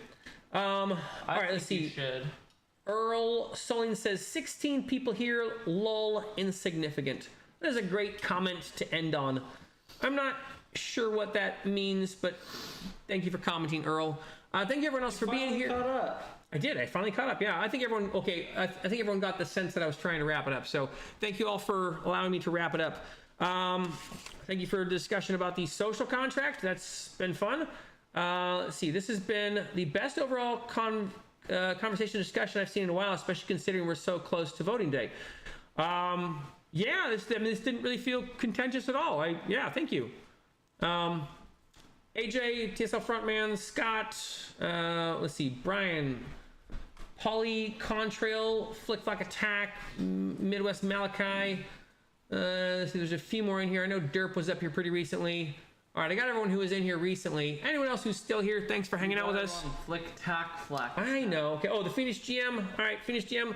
Good night to you all. God bless you. Thank you so much for hanging out and making our stream enjoyable. God bless you guys. These are fun, and yeah, I enjoy doing these. So have a good night. Thank you all so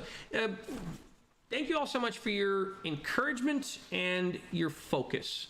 This has been really fun learning how to play these complicated games, and I've really appreciated everyone giving me feedback and giving me pushback and helping me when I go astray. So thank you. We had a really good game session this last Saturday, and I know I said thank you on that video, but thank you. Thank you so much. God bless you all. Appreciate it. Let's see. Hold on. TSL Frontman, I'm making. I'm working on my points. Less accused. Okay. Oh, so I'll work on my points. Less accusatory and imposing. TSL Frontman, I appreciate you not taking offense to my pushing back on that. I appreciate that. Thank you. And see, you've come Miles. Thank you so much. I think I'm just getting more comfortable. I think maybe. You know, I learned a lot from this last week, and it's helped. So thank you so much. God bless you all. Have a good night. I am going to hit end stream. Okay, here, jump into bed. We'll go say prayers. Okay. All right.